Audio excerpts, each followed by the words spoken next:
you yesterday. What we use? Raw material from nature, air from atmosphere, fresh water from unpolluted rivers. What we produce, products of interest, POI. We sell in the market for public use. Second is byproducts, mostly waste, gases, mixed and solids. Third are byproducts. Simple discharge of waste with little physical and chemical treatment into the natural environmental sectors. Gases pollute air, effluent pollutes water bodies, and solid waste pollutes land mass. So these are the things I have already told you. Waste affect plant life, animal life, human life, and ultimately ecosystem and biodiversity. These I have already discussed. Development versus protection and conservation. Rules are there, regulations are there. You have to prioritize whether environment is first or development is first. These both can go hand to hand. We pollution specialists, we are not against industry or industrial developments. But we say follow the rules. Earlier, yesterday I told you, recycling technology was not available earlier. Now we have got recycling technology for each and every industry. When technology is available, what is your problem to have the technology when you want to have the industry? Both should go simultaneously. You are generating waste. Once there will be an industry, waste will be there. Either gaseous or liquid or solids. That nobody can deny. Because 100% utilization of raw material is not the protocol for each and every industry. So waste will be there, but take care of the waste. If air pollutants are there, cyclonic precipitator is there, you can use that one, filter out whatever waste that is going out as gaseous exhaust. Only the things which will not be trapped can be released. Even people are now passing the entire industrial waste, gaseous waste through absorbents, and finally that goes via chimney. So that in that way, even 30 to 40% carbon dioxide is absorbed. So air pollution can be checked if you use your recycling technology or capturing technology. Second, for effluents, every effluent is discharged in water bodies, mostly river. River is the lifeline of every village life in Odisha. Why Odisha? In India. All of us, we depend on river water for our drinking purposes and for our cooking, for our household work. Department, institutions work like colleges, universities, medical colleges, everybody depends on fresh water. And what type of fresh water we are getting? If we collect water from river, the same river water is directly channelized to houses. They don't go for filtering. Once they know that the water is not good, they go for filtering, as we are doing in the Barampur, in Dakshinapur. There is a filtering bed, we get water from there. But from there is another big project, there the direct water is supplied to houses. Direct water in pipeline. So whatever water you get, if you are lucky, you are getting good water. If you are unlucky, you are getting bad water. And leaks will be there in every point. Leaks I will not discuss, that takes a lot of time. And every time we felt, and every time we say forest is to be, no forest is to be damaged or destroyed, no felling of plants. In one meeting, the Central Environment Minister was there. I told, we are not against industries. We are not against our road expansion. When there is a road expansion, beautiful trees will be there on both the sides of the road. The government has planted it. In the name of expansion, they cut down all the trees. It's not important that you have cut down the trees, expanded the road, transportation and conveyance became easy. I appreciate that one, but that takes 2 years' time. Within 2 years' time, the day you start, why not in the same day you go for plantation on the roadside? By the time you complete the road, your plants will be ready. You have removed the matured plants, at least plant some plants on the roadside. In Berhampur, that the way from Berhampur to Gopalpur. I have seen that road for the last 40 years. When I was a student, both the sites plants were there. We are going within the, when we go on the road, plants will cover you. No sunlight will fall on your body. After some time, all the plants removed, road expanded. Single road became a double road. Then again they have gone through plantation. Because that's a VIP road, everybody goes to Gopalpur, so they started plantation. Within 10 years, again the road expanded, those plants were removed. Some 7 years back, it became foreland. Plantation was there. Only 2 days back I found, I had been to a temple. I said, still they are expanding, but trees are there. Well, no sir, it is cut there. Road after it cut there. And the next land is not a government land, that's a private land. Why that private land fellow will allow you to plant a tree? He will sell it for a building. So he needs money. A private man needs money. Government is 100% utilizing for roads, but ultimately sufferers are the plants. We have removed the plants. How plants are important, I need not tell you. All of you know. If you survive today, if you are taking oxygen today, that is the contribution of plants only. And if carbon dioxide is increasing, because the plant number is decreasing. If you increase the plant number, go for strong afforestation, carbon dioxide can be controlled.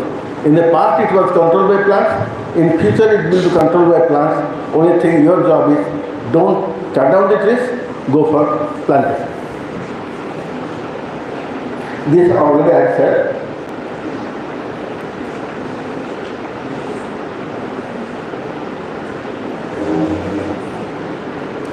Now, when once wastes are there, this particular point I want to discuss a little bit, because industry is there means waste will be there, waste will be generated, you have to take care of the waste. Either go for recycling technology or go for treatment technology. Every industry is adopting chemical treatment and physical treatment. I have no objection for physical treatment, but strongly I object if there is a chemical treatment. Yesterday I told you clearly, chemical treatment I don't appreciate. Reason is why I don't appreciate. As I told you, the redmond waste is a complex mixture of so many chemicals, right? Now, in the name of treatment, if you add 2 or 3 or 10 or 20 or 50 chemicals in the name of treatment to neutralize, then the real problem is. Again, if you do this, what you are doing? You are adding, suppose 10 chemicals. These 10 chemicals will react with your waste chemicals, right? They will produce complex things. Again, they are new chemicals. And I am worried that this waste is having mixture of chemicals.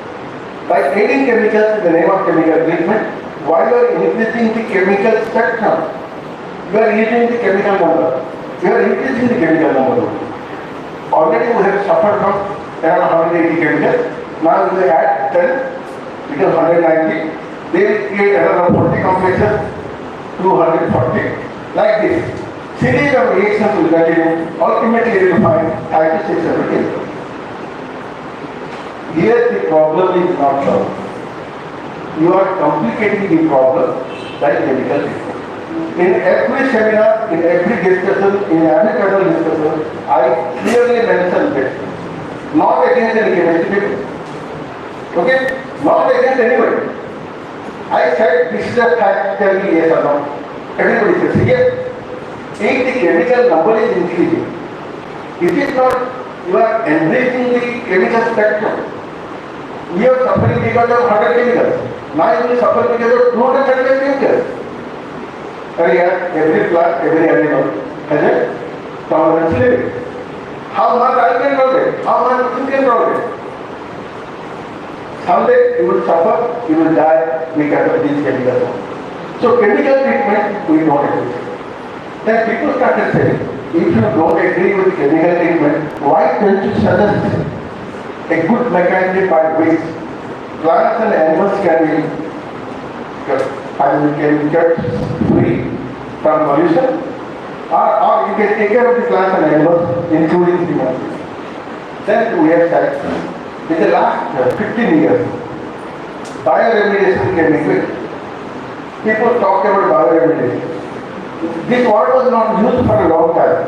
They said bacteria can eat away this chemical, bacteria can eat this chemical, bacteria can eat this oil. So people are using bacteria for different purposes. Now look, we have got enough number of bacteria having different properties. Till so far, we have identified only 17% of the total bacteria present in Earth. You check the microbiology dictionary and taxonomy. Whatever bacteria you identify, that is only 17%. Means 83% bacteria we have not identified yet. One or two of my students, they work on thermal water streams, hot springs, and Tattva. 3 students identified 9 new genes which we have deposited in the. It's not important that how many new genes you got. It is important that there are bacteria available in thermal hot. People have recorded bacteria in volcanoes. Like volcano, you know, temperature. But some bacteria could survive 2 days. And within the world, a plant or animal or bacteria or anything survives under extreme conditions. How? Slowly they get acclimated. Slowly they get adapted. This is a story all of you know. Cancer, because that will take much of time. I don't know how to say that one. Slowly you poison a plant. Slowly, that's slow.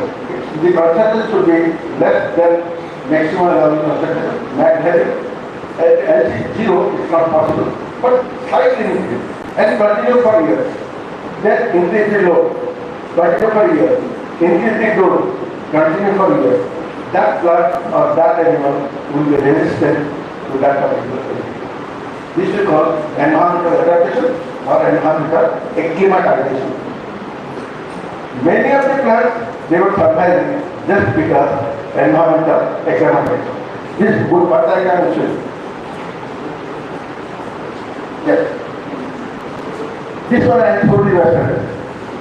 Where plants and animals are dying on the side, how these algae are growing?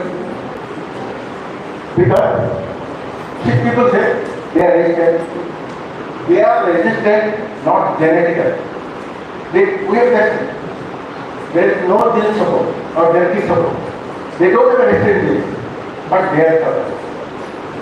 That means slowly, probably, initially they died, and slowly they adopted, and now they are doing well. That becomes an available amount of them. You take them and put them in fresh water, I don't think they will survive. Because they are accustomed to this kind of thing. Here, why you say that if I have an alternative, many people they work on that. Some biotechnology people they said, okay, we will take care of it. I was one of them in 1986, 87. When I went to USA, people were talking about genetically modified bacteria, everybody was talking about that. And in that time in India, only Samuka Sundar, one person, Dr. Samuka Sundar, he was doing some work in the south. And people used to say, hey, I can't come to that. And when he delivered the lecture, 90% of ideas did not follow, except in third lecture. Nobody followed. Half meeting when I was there, somebody asked me, Professor, what do you say? I am worked on this. So I know this. So in 86, 87, we have identified 2 transporters, PO21, PN21, and PN501. These are the 2 transporters responsible for respiration available in India. We transferred that gene to different bacteria and we are successful. And under laboratory control conditions, the soil is taken from Ganga, metropolitan soil, that we put reclaim at USA. We got several from countries.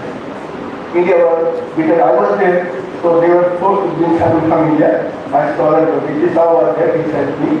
During that time, I was working in this area. So they sent me, and we got mercury free. That's it. This bacteria can be. Why we presented in a Environmental Protection Agency convention, all scientists, except we fellows, workers, all these people, they refused to try in this experiment. They said these are genetically manipulated bacteria, behave well under controlled conditions, but we do not know how they will behave in natural environment. But once it comes to the environment, in India we have got diverse environment with different diseases, and all the areas enjoy different climatic conditions. So in these conditions, what type of change, these type of changes will impact in what way, we do not understand. They ask, can you give us a writing that these bacteria will not misbehave in the environment? Suppose these bacteria create a disease, can you control? They are genetically modified bacteria, we cannot kill them so easily. So everybody kept quiet, including me. I am the first person to take my chair. That's okay, it's not possible because in Indian conditions I know. So everybody said so. Then EPA decided not to try with genetically modified bacteria. Everything went to postpone. And due to that time, vaccination, gasolination, pesticidation, lead-resistant bacteria okay. It is now there, but we are unable to use because of this preparing differential environmental conditions. Because we do not know how they will behave in a lab. So I forgot about that. When I returned back, I said if bacteria is not possible, why not try with another sister species of bacteria? I got 70. And during that time, in my department, I was working mostly on bacteria, cyanobacteria, Nutritional, and Cycas was working on Nutritional. With the two other people left out in that time, he was working. So what we did, we selected 30 binding. Whatever it goes, so this biotechnology, this particular system, manipulate DNA, manipulate phenotype, measure molecular environment for clean environment is not acceptable. I am not against biotechnology. I love the biotechnology protocol because they give us a weapon to study further.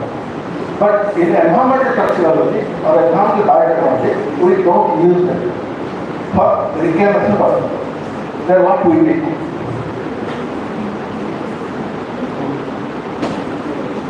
Then both the people from our toxicity said that you can do one thing. Dilution, because I told you few minutes back, across I have told you, again I will say, no chemical is toxic, all chemicals are toxic. The concentration of the chemical decides toxic. Except this one is the low. So then we suggested, you dilute this effluent, then treat it. That can be better treated, and plants and animals will suffer. So this went on. This was taken by government people. They said dilute your effluent and discharge into the river. This is not acceptable. Because what we are doing, we are using my fresh water, you are polluting my fresh water.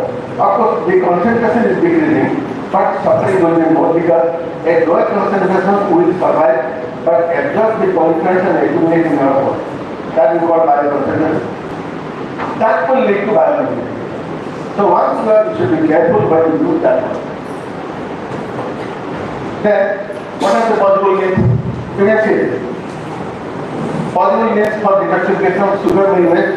These are the RV we tried. Weight losses, arabidin, lobster, cycas, and we are successful in all this.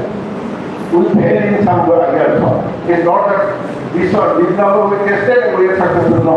We tried 11 or 12. Out of these 3 or 4 we are successful. Rate is not. And this is the proof. You can see.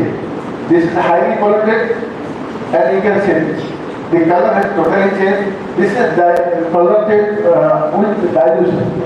The deep brown becomes yellow, and finally you can see it's clear. In these two concentrations, the entire effluent is taken care of. The solution of effluent is just part. This is the bioreactor I was talking about. We have used bioreactor by using LED light, and here you need not use all the four colors. Any with white you can select one or two, but in the USA they have adopted all these four colors. They said we accept all the four colors including white light, and in the optical bioreactor they are applying light, white light, action light, and bottom and top they will use the other two colors. That they got to do. Now correct.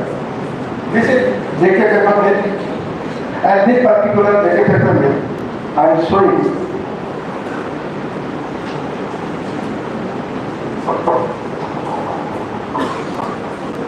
This is the industry.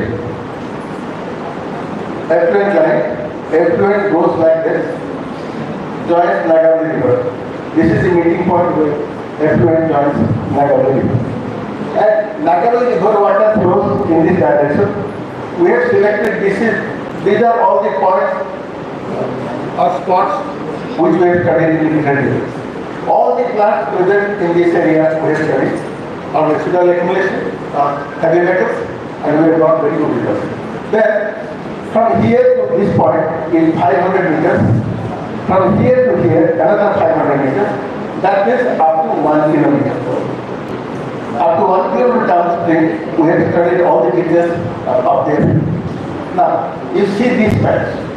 This pad is on the other side of the river, or on the other side of the industry. Theoretically, you don't expect this crop field to receive any effect. But what they are doing, these people, they are taking the irrigated water for irrigation, they collect this water, pump this water to this area for cultivation. What is this water? Here, this is upstream pollution point. Here, this point where effluent joins the river. Then this is downstream, effluent gets diluted but present, and this water is pumped for irrigation. That this big crop field gets the pollutant, of course, in diluted condition. We went there because this side is a problem for us, that side is. So we took our car, we lived there, beautiful nice car. Because we are getting river soil, river water, and we sample all the plants present in the crop field, all the plants present on the banks of the crops. हम जब hero demarcating line, all the plants, both economically important and non-economically. All the plants we have collected and tested how there is the material.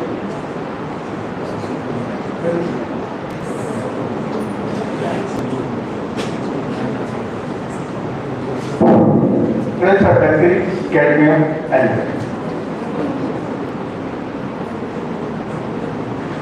lead.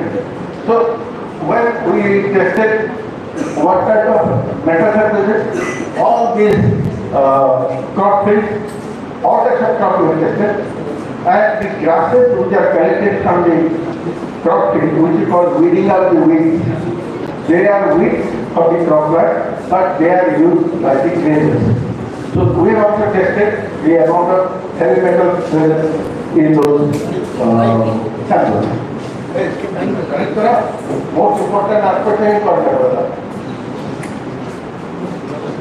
And we found huge amount of presence of mercury, cadmium, lead in all the crop fields. All the plants present in the crop field, including your major crops, interest of plant of interest, and the grasses. We even call it a weed, but they are eaten by the grazers.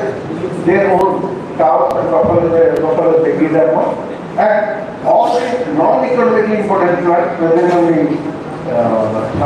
boundaries of the crop field, those we have tested. Then, most important thing, in crop field, I don't know whether you have seen it or not. Have you seen blue green cows in crop field? Unpolluted crop field. in Koraput district, Ranam district, Ravana district, Ulari district, we have seen the presence of algae, small fishes, snails, crabs. These are crop-free inhabiting organisms. We have tested, or we have got 11 varieties of this small salt. In Koraput they call it Pitta salt. Sold in the market as Pitta salt. Right? I don't know whether they have tested it or not. My bad habit is, when I use it, I bring it back. I did not like it, but many people they like that one. So those fishes have disappeared in Bangladesh. Crop fish, small fish you will not find because they are applying a lot of chemical fertilizer and pesticides. They have died. In our crop fish, rice means only rice, nothing else. But to go to natural rice fish, you will get a beautiful ecosystem, crop fish ecosystem, functioning at its peak. Now this is the place. I already told you, this is a magazine hand. Clear air mark. Crop field, this is a crop field. Here we have tested everything. Effluent and solid waste coming from the industry. Look, this is important. This is the effluent meeting point with glycolytic. On both the sides plants are not there. On both the sides plants are not there. Almost those are surviving, they are having a huge amount of mercury cadmium lead in their body that we have tested. And important part is how algae is growing here. When you do any pollution research, most important, go and observe. See nature. Try to find out if this is a pollutional environment, how these plants are surviving or how these animals are surviving. Try to exploit this. This is what I did in my for my students, in different PhD for different PhD students, and we are 100% successful. These algae we have collected, identified, and we have used them for identification. This is the characteristic feature of the effluent, because once you talk about industrial effluent, what is study the effluent industry. You must know what the effluent is. Don't leave a single parameter. Each parameter is important. You have to study the statistics. Yes, it is little bit, you have to spend a lot of money. Money is not important. You have to identify something. You have to do water pollution. You have to spend a lot of money. It can be through projects only. And all parameters if you study, then impact analysis can be perfect. These are the plants, I told you, these are the plants we have collected where these plants show presence of mercury, cadmium and lead in their body, and here the list of mercury and cadmium. Now the most important part is cadmium, lead and mercury. Profit A, profit B. What is the amount present? Soil. The soil is profit soil, profit water, rice plant, and other mixture, that is other stuff. The entire analysis you have to do. Second is, see this one. Plant sample collect from profit. Rice, ragi, green gram, black gram, and other mixture. These are the four crops they have activated. These are the two plants. They are weak in a crop field, but used by nature. This is the list of plants which are present in the crop field area, not eaten by anybody, but they accumulate mercury, cadmium. Now, why do you do research? Look, when I took the effluent, I found mercury, cadmium, lead. These are the three chemical heavy metals present. So what we did, we tried with mercury nitrate, lead nitrate, cadmium chloride, A, B, C, and one only. Then we have taken in combination lead nitrate, cadmium chloride. Then we have taken mercury nitrate, lead nitrate, cadmium chloride as a mixture.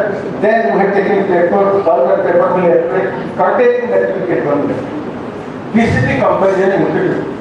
If you want to pinpoint it, if you want to say pinpoint it, okay, this is called by mercury, or this is called by cadmium, or this is called by lead, then together in combination, then you say whether your effluent is bad or good. This study will tell you the effluent is not bad. Effluent should not be used, but effluent is not that bad like elemental mercury, elemental lead, mercury chloride, lead nitrate, cadmium chloride or in combination. These three heavy metals in combination can destroy. They are present because some masking agent is operating with petroleum waste. I am using the word masking agent which takes care of toxins. These are the few data which have generated. I don't want to discuss. You can see F is your effluent. E is your three chemicals mixed. You see diagram? This particular symbol you will get at the bottom, and this top one is your effluent. Shows the best result. You can see this one. Chemicals in combination works and to effluent is better. These are with waste losses phenomena. You can check. The figure indicates itself. It is published in a non-public research. Impact factor 7.865.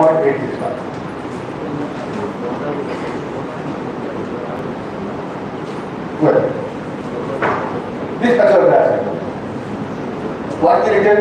Showing person removal of different heavy metals or toxicants individually or in combination, and they have to contain heavy metals by waste losses, and we have tested and we have found these two items can remove heavy metals from the environment by way of absorption and by way of solar radiation. This is important. We have secured up to 92%, 93%. I was very much satisfied that if this can be used for bioremediation, that will be the best. But once we took the combination, we found things do not go well. Then we started screening. Yesterday somebody was working. Actually from political side. He was interested in agriculture. He said, actually I asked him to come to what they want, but I don't know whether he is here or not. He asked me, sir, everybody is rejecting agriculture. Why you are accepting agriculture? I told him, yes sir, agriculture is a lovely plant. I love this plant very much. Not that everybody rejects. Every bag has got a good quality. This particular agriculture plant, the best absorber of heavy metal on the plant. Other plants are there, they absorb, but highest is this. I call it a noble. Some people call it a marker in toxicology. Minus hyponia, I cannot think of bioremediation or bioremediation. This is most important. Here we have selected hyponia, lepta, hydrilla, etola, pythia, nerium. These are the species which helps to remove heavy metals from the contaminated environment and retain them in their body. That is important. Suppose you inhale something and discharge out the cells. That will not help you. Which one will help? The plant which can absorb and retain in their body. This is published in Harvard. This is some of the articles are published in this particular journal with the highest impact. This already I told you I did not 5 years. Actually I told you about the drama. Godavari district, Godavari river and international peppers. They are discharged their waste into the island, present in the Godavari river and Rajasthan. Water is not polluted upstream, but water is polluted at downstream. We sample, we have tested, then they said, sir, we are going for biological treatment. Look, again can be used hyponia and azole. Why and all these things? I already told you yesterday. This already discussed. Now, this is the list of plants. Metrophytes and microphytes, hyponia, pythia, hydrilla, salvinia, garcia, verna, azole. And These plants are Eclipta, Alphanata, Hemopodium, Bacillus, Ranunculus, Lumen. In microphytes, Westlausis, Alarina, Mosquito, Acticytis, Dorella, and Chamomile. Now this particular microcystis,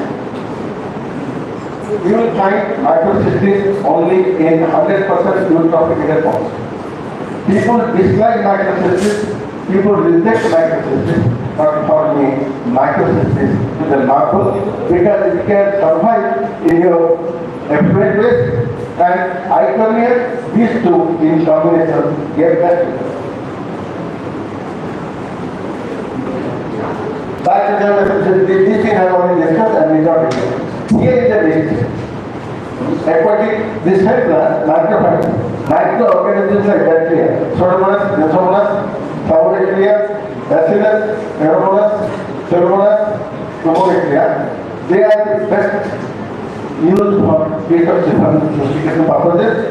And fungi like Aspergillus, Trichoderma, Calcea, Victoria, and these are few which are collected from publications, tested, found suitable. Don't consider whatever is published is not true. You tested. They have tested in their sciences, they were successful. You tested, if you find they are suitable, use it. If you are using all this, right? Earlier, we talked about declaration, we talked about remediation, then we classified phytoremediation, microremediation. They say bioremediation is bacteria. Because biopesticide is bacteria, they say bioremediation is bacteria. Let me tell you, phytoremediation for algae, microremediation for bacteria and fungus, bioremediation includes everything together. This is actually when speakers use words, improper words at improper time and place, things become wrong. Why what is bio? Bio is not defined by male or female. Bio is not defined by plant or animal. All living organisms come together as a bio. Right? This was the discussion last time we did, it was accepted. That's the yes and no. Why you say bacteria is only bioremediation? And you say fungi is microremediation. Put them together. And they say phytoremediation, I understand, because then you have to, in phytoremediation on it, the organisms that are using, they are heterosystems.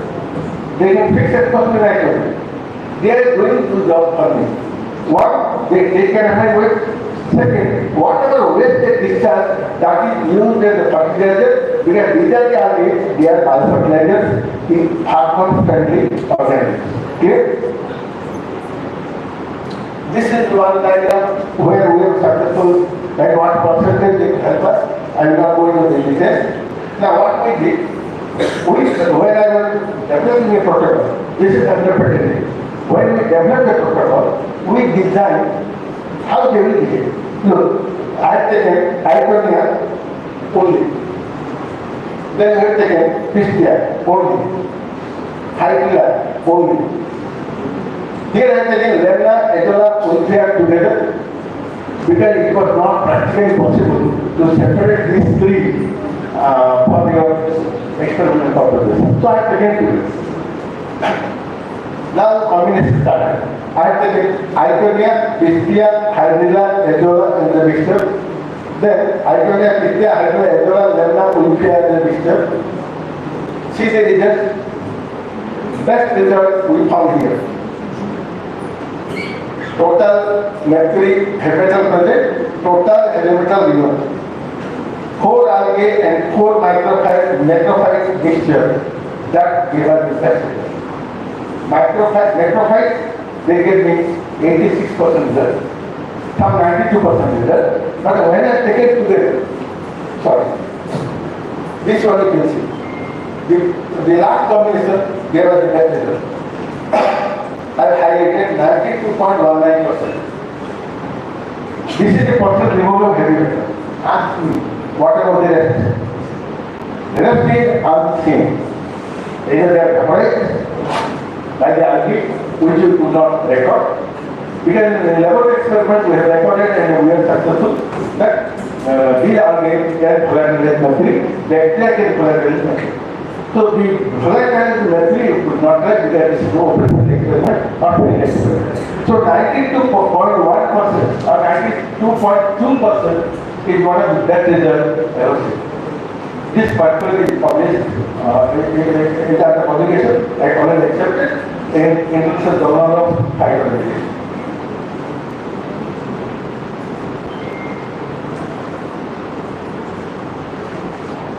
The whole of my work is not that I developed a protocol for 100% treatment of deformed waste. It's not important that I have done. All this story I have told you little bit elaborately against the wish of Dr. Mανikeshwari. Against the wish because, of course, he's a convener, he will see his work, but sir, he has started half an hour later. So don't accuse me. My habit is I take some time. I'm coming to the idea why I am saying all this to you all. I know 100% that none of you will support me when I go for protocoling and all this. Why I have got all these features for you people? Not for faculty members, for students. Why? This should be the attitude, this should be the mentality, this should be your aim, objective and goal. Decide, if you decide to work on a project, go in greater detail. Don't swim on the surface. Swimming, many people love swimming on the surface. It should be got this, it should be got this, it should be. If you have to really develop, concentrate in a particular field. Dr. Singh yesterday clearly said, when we are working, no information. हम लोग चिट्ठी लिखो तो ऊपर है वो card के print करके ताकि तो प्रिंट आंसर द्वारा में पठेगा प्रिंट होता otherwise no reply you go to heaven. We depend on biological aspect. That is the only source for our information. Now you sit at home, legs crossed, get all information on your laptop or mobile. Most of you read mobile, right? That's a wrong thing. Because tables and everything get disarranged and you get wrong results. Yesterday somebody said here, don't depend on internet 100%. We are writing several letters to these people to rectify. What have written without showing to any editors. Why you publish online direct? Mistakes should be checked. Otherwise, the future generation will get a wrong information. I am saying all this to you. Sincerity, hard work.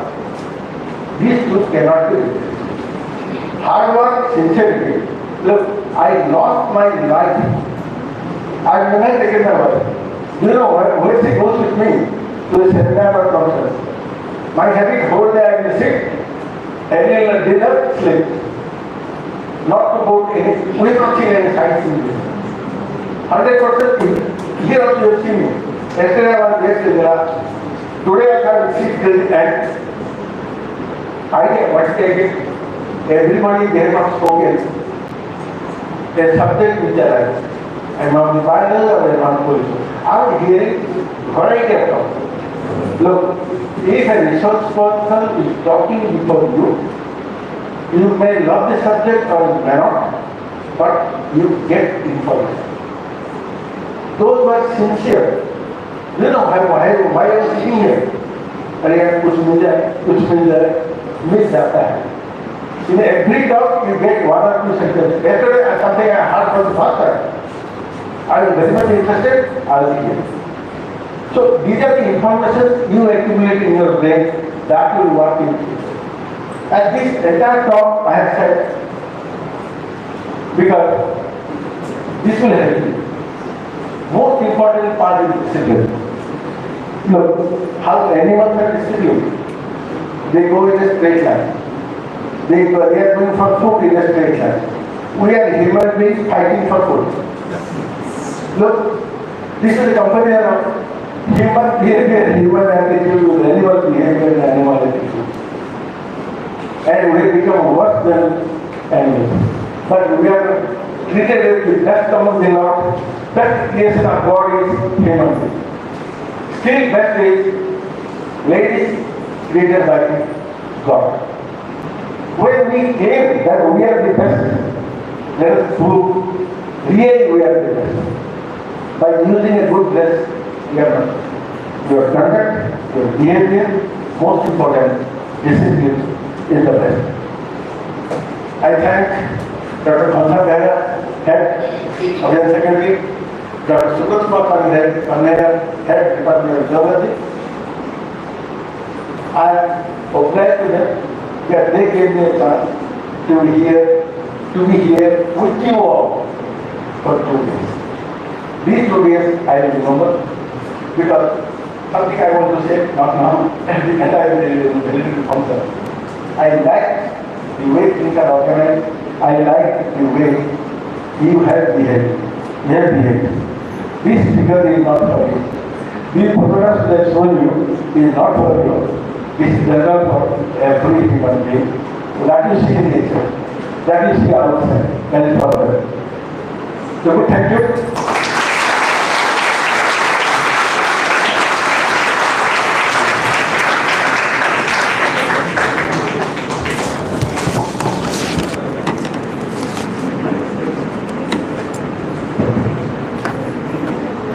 Thank you, sir.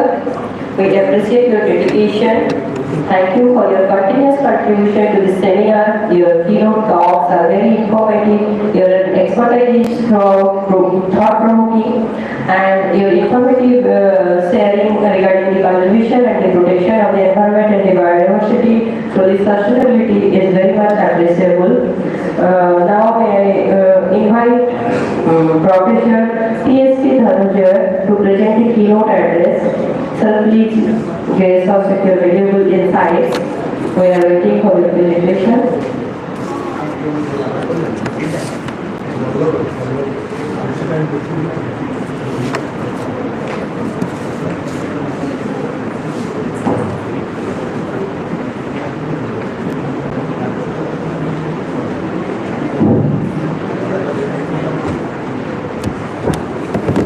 Thank you, madam.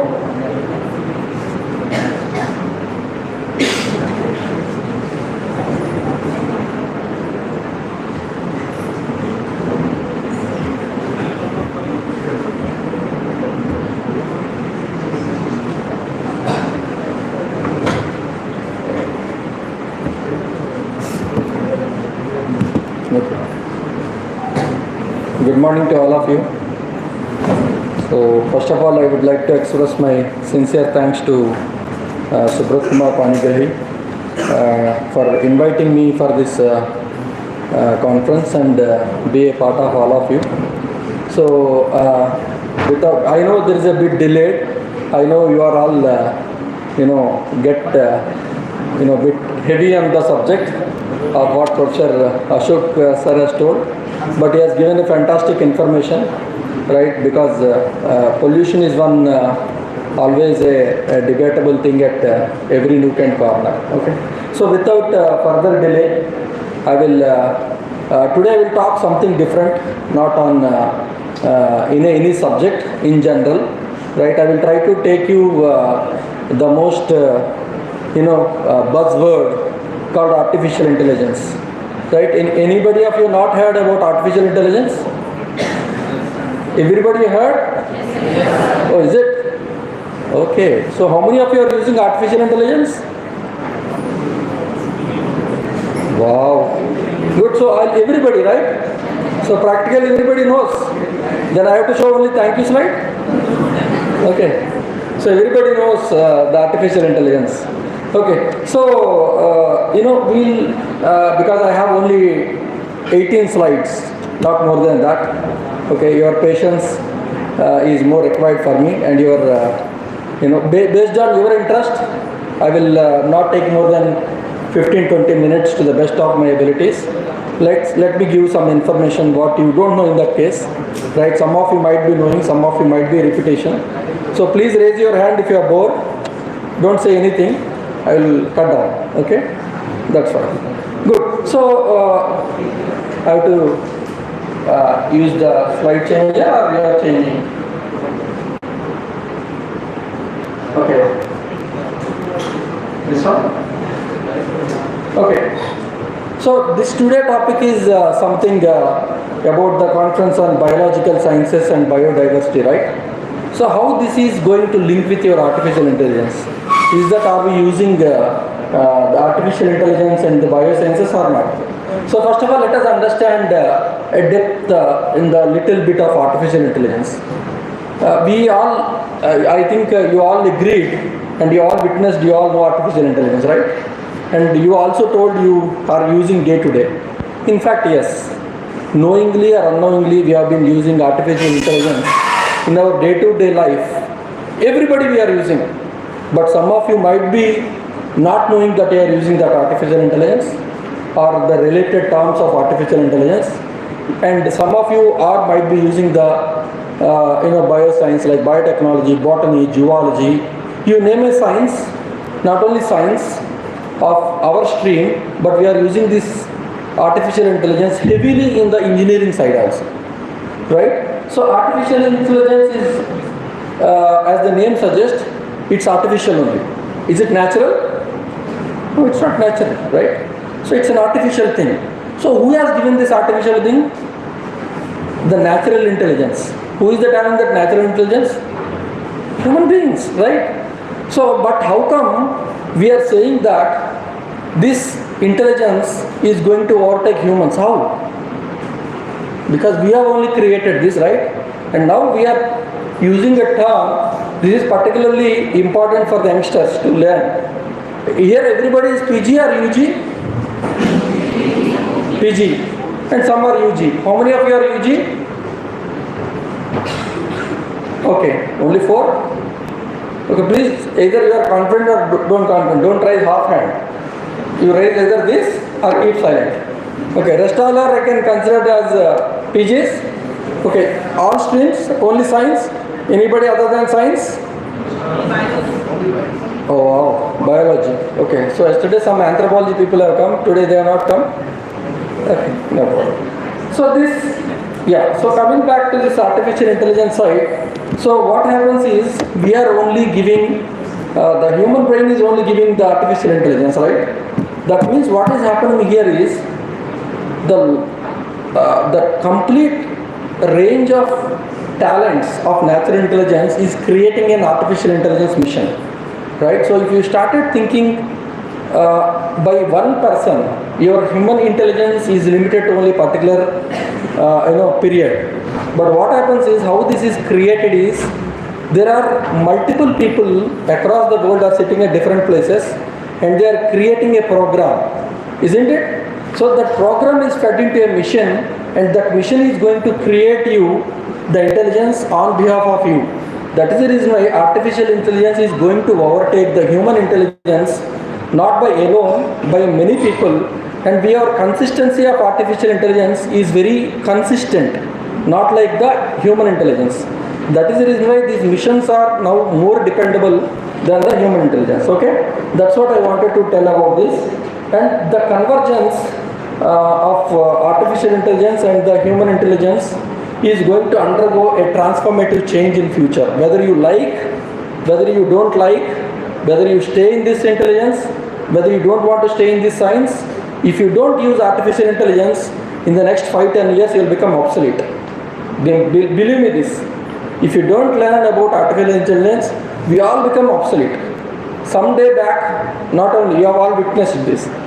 You have started using mobile phones of which is very old mobile phones. Are today's anybody is using those? Yes, they are using. Don't say not using. Your father and my mother, old people who are in agriculture, who don't wanted to really utilize that artificial intelligence or who don't want to get into the smartphone mode, they are using. But now the new generation has been entirely changed into a new thing because they adopted the change.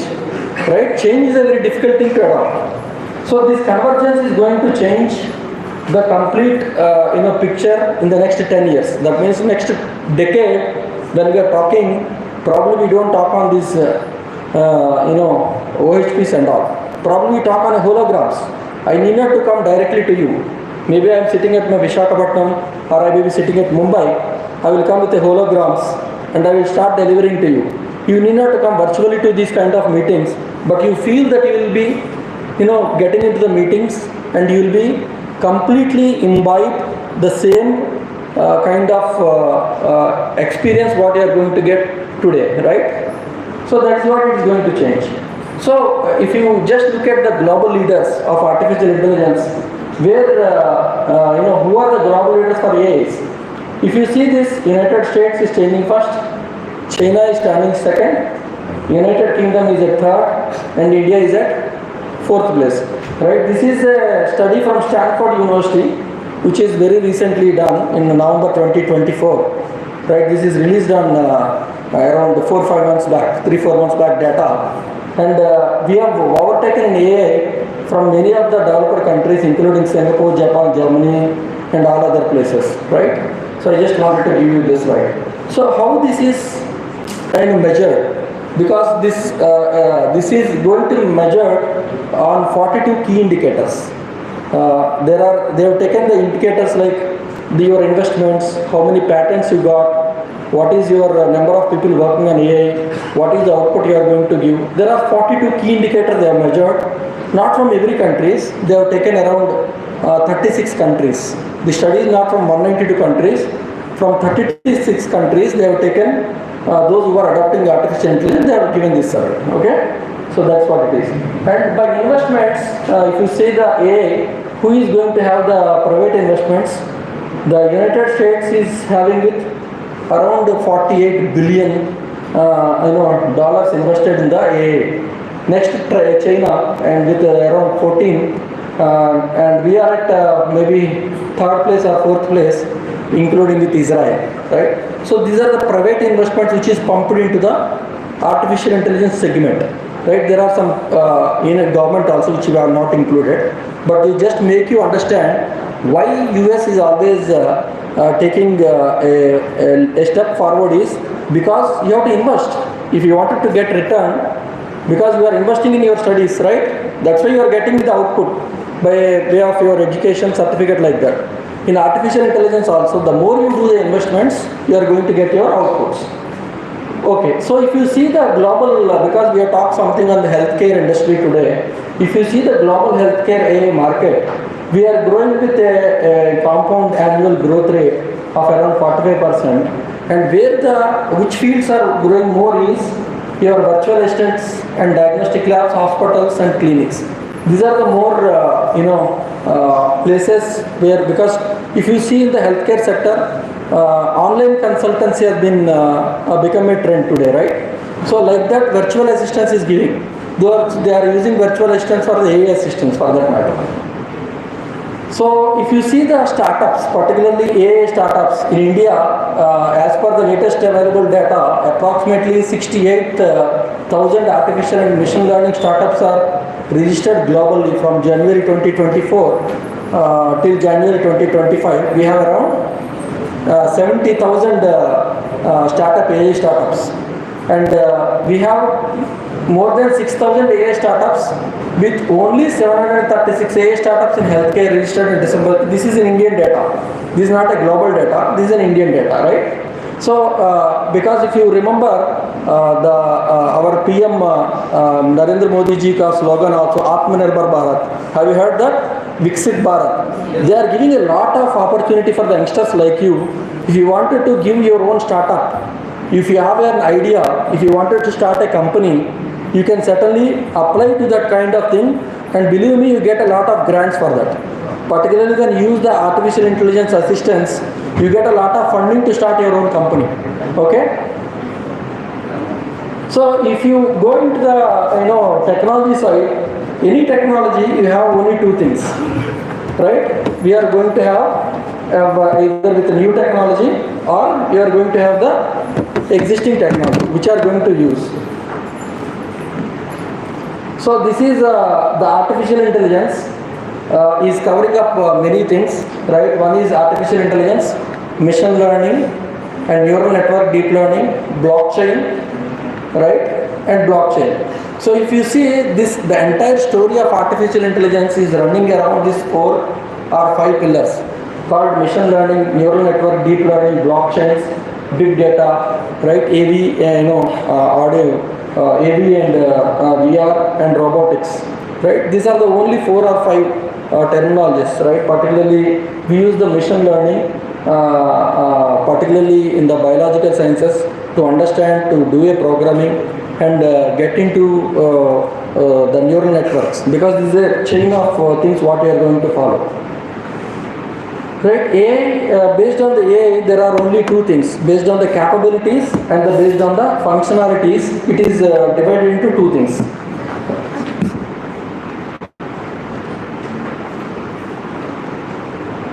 Okay, so if you look at the narrow AI, what is narrow AI? Narrow AI is a specialized area, and it is having a very limited functionality.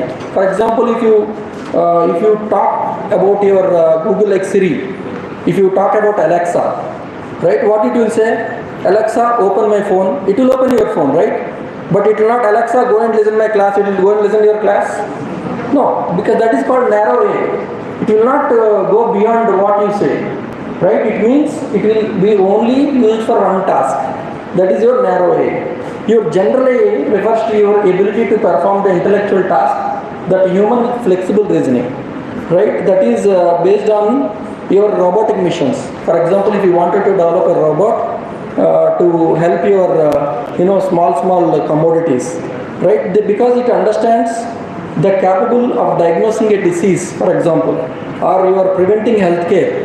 These are some of the examples of your AI, general AI. Your super AI is superlative, right? Because this is not still existing, and it is only used for particularly in the scientific research and capable of leading a scientific research and innovation, solving problems of scientific complex problem faster than human-led missions.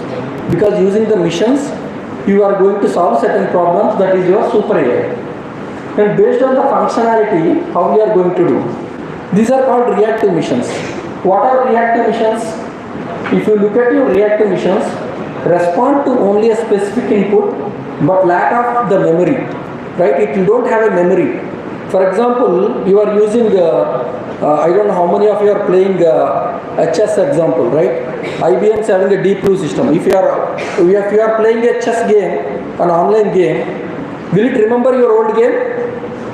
If you are playing one chess game, it will not remember your old game. Based on what you move, that will remember that step, and that will move the opposite person. Computer will start moving the actions, right? It will don't remember the past.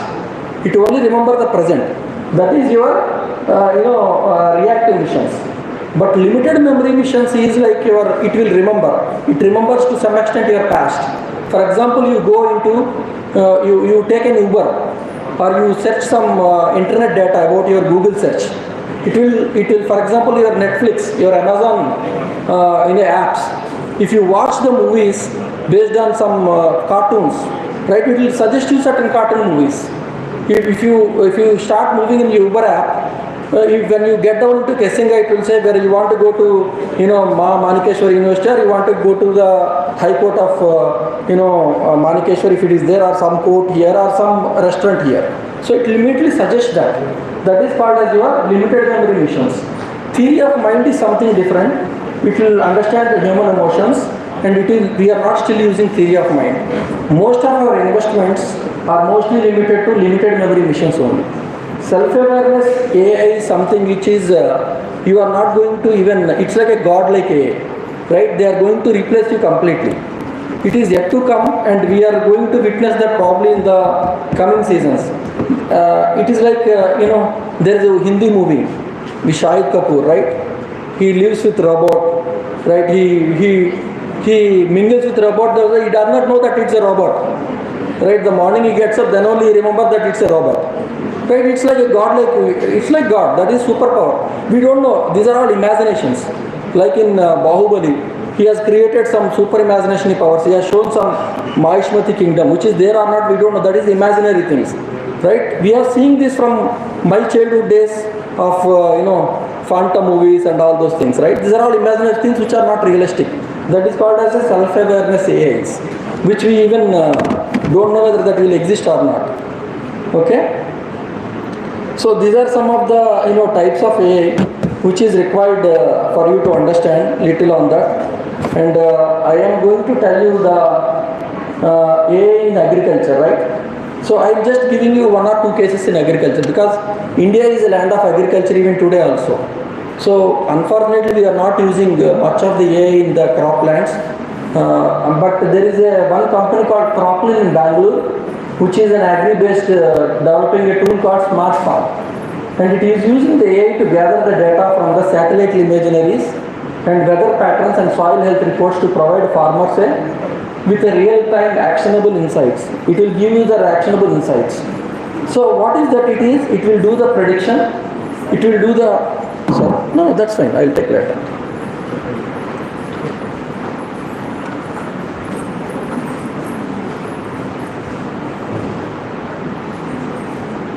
Okay. So what it does is, it does the prediction for you. It does the crop yield forecasting. It will do the farm monitoring. So what this AI does is, by using the drones, they are using the drones nowadays, isn't it? They use the drones to take the picture of your crop, and they will assess and they'll give you what time you have to give the feed, what is your soil condition, how much, what time the rains are coming. If the rains are not coming, it will give you a predict and it will tell you. There is an app which will give you to your mobile. You will get an SMS. Even the farmers are not using a smartphone. The Microsoft have developed, I will show you that also. Right? So I will show you that. Yeah. So if you see this, there is an app called Microsoft AI Sowing app. This is available freely to everybody. You can download that if you want. And this is developed with, developed with ICRISAT and Government of Andhra Pradesh. They have developed this app and they have given the best output to that. And all the farmers, those who have tested here, they have got the increase of 30% in the crop yield and optimal sowing seeds. And you get the text-based message, right? So AI is having a lot of, utilizes, and you can do a lot of work on the AI in particularly to agriculture. Because the initial investment is little heavy, but our farmers are not getting a good subsidy to be really utilized is one thing. Second thing is, at a farmer level, change is a very difficult thing, right? They usually don't love to change the crops, or they don't love to use the newest methodologies. But if you take the other countries like China, Vietnam, even Saudi Arabia, where they are having a desert, they are growing wheat who is supplying back to India. About 10 million tons of wheat is produced in Saudi Arabian desert. Can you believe that? Right? So these are all new things. Unless until you adopt to the new changes, it is very difficult for you to get into the thing. As an youngsters, you adopt some villages, you try to understand about these new technologies and start with a small farming. Then using the drones and all, you will get into that. Because there are now a lot of subsidies are giving from various companies. You can take that, okay? So, okay, pharmaceuticals. Because I don't want it to take much time. As I promised, another 4-5 slides I will finish. But what are the uses in pharmaceuticals? Particularly it is used in the accelerating the drug discovery development. Right? Drug discovery development. As a botany, as a zoology, it is not that you cannot go into any pharmaceutical industry. Believe me that. Those days are gone. So people are welcoming, not based on your qualification. People are welcoming you based on your knowledge. Right? So it is never a hindrance for you now.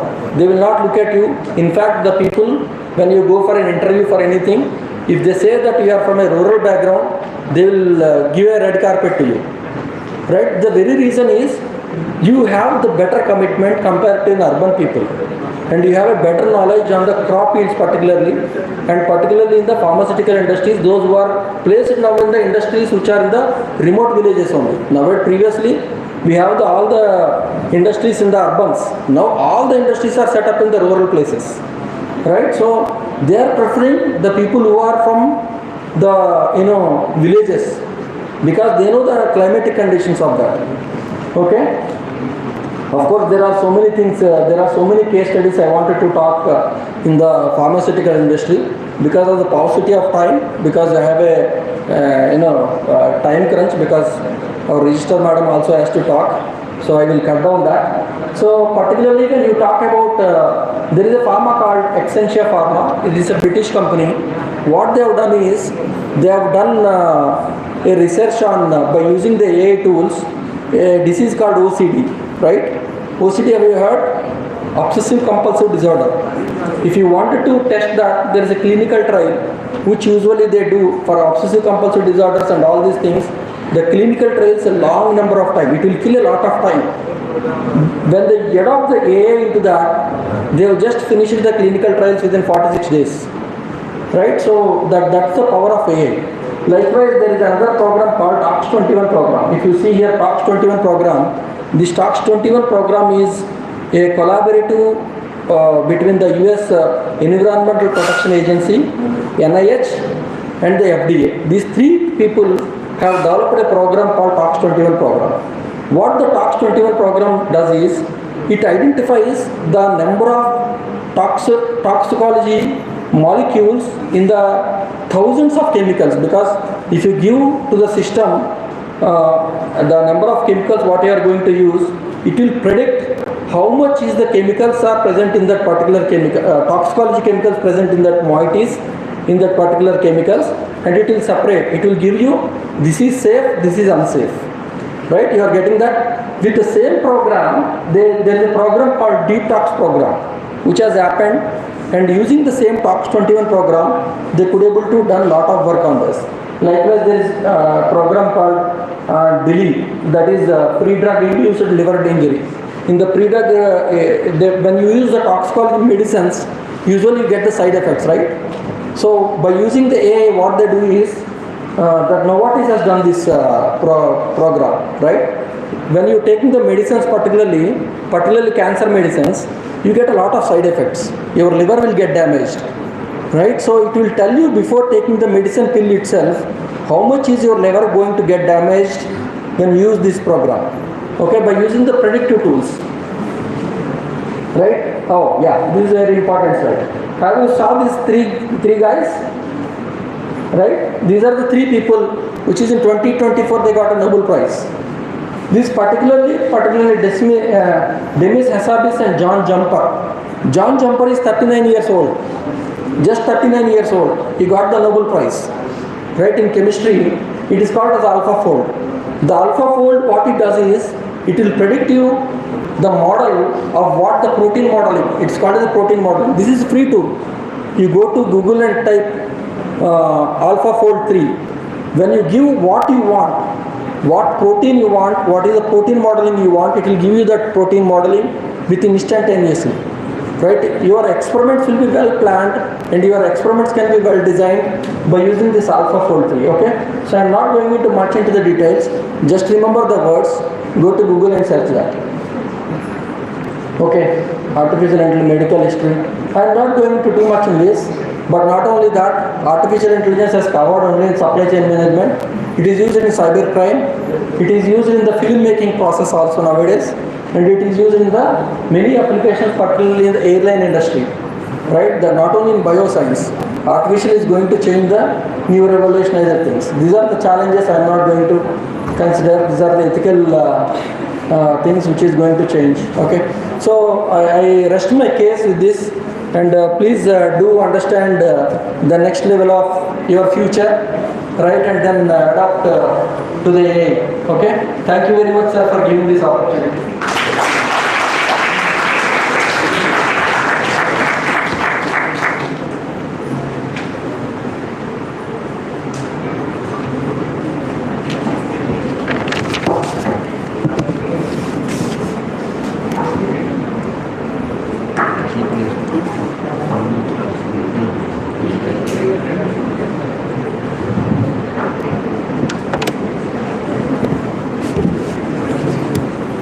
Thank you, sir. Thank you so much for your keynote address. The predictive toxicology will be helpful, and this is very informative for all our students. Now it is the time for felicitation, and I would like to invite our chief guest, Professor Professor Dr. Subramanian sir, Dr. Mumtaz Khan sir, and Madam to felicitation Professor Sanjay sir. Okay.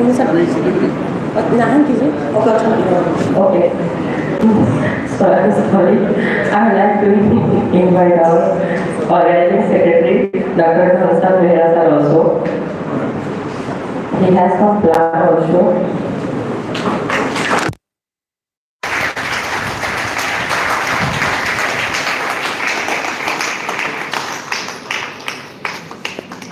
Thank you so much, sir, for sharing your expertise on the application of artificial intelligence in bioscience.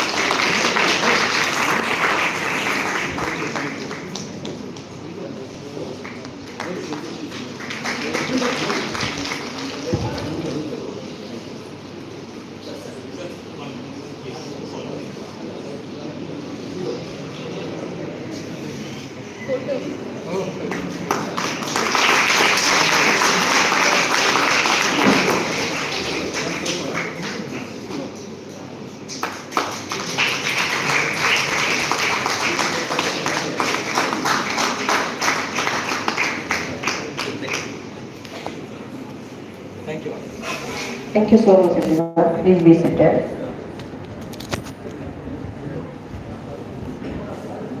Next, I would like to invite Professor Sujata Pila to enlighten us. We are eagerly waiting and looking forward for your talk.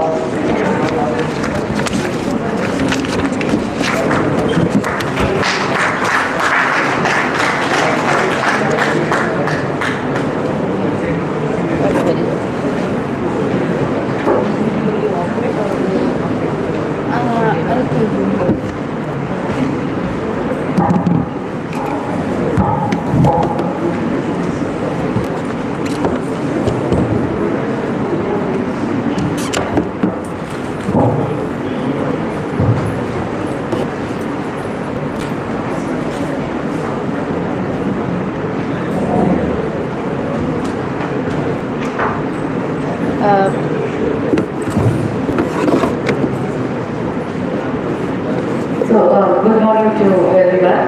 So first I thank the convener of the program, Manigrahigar. So thank you very much for the opportunity you have given to visit your university and to give the deliberations. So respected the senior professor, Manigrahigar from the Biochemical University, and all other faculty of the Mανikeshwari University, and my another co-professor from Andhra University, and students. A very good morning to one and all. So today I would like to speak on a topic that is ILA classification biochemical markers predicting post-surgical outcomes in FCD, that is focal cortical dysplasia. So I will give a small introduction because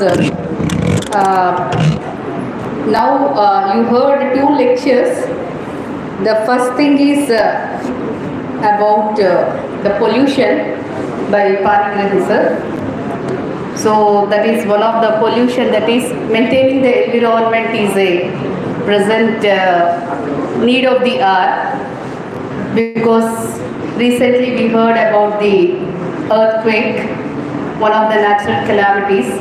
There are many factors involved in that, but human is also one of the factors who need to maintain the environmental imbalance. So whatever may be the reason,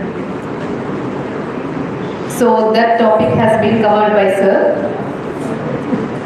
and followed by Professor Dhananjay's lecture regarding the technology, because most of his experience from the industry. So how this technology is grabbing all fields of sciences. It may be medical, or it may be a pharma, or it may be any other thing.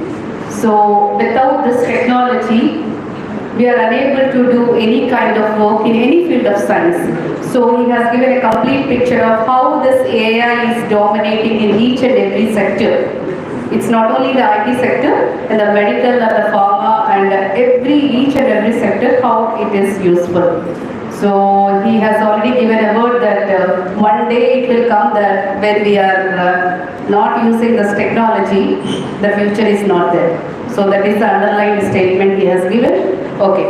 Now I am moving to the another sector that, because now you have seen the environment and you have seen the technology, that is AI, little bit related to the machine learning. Now we focus on the a disease that is commonly observed in most of the places in India as well as the world. We normally call that particular disease as PITS. So I think you heard about the seizures or the PITS. So this topic is related to the seizures and the PITS, but I came to know that most of them from the postgraduate background and UG background. So I would like to try to explain to reach you at your standard. Okay.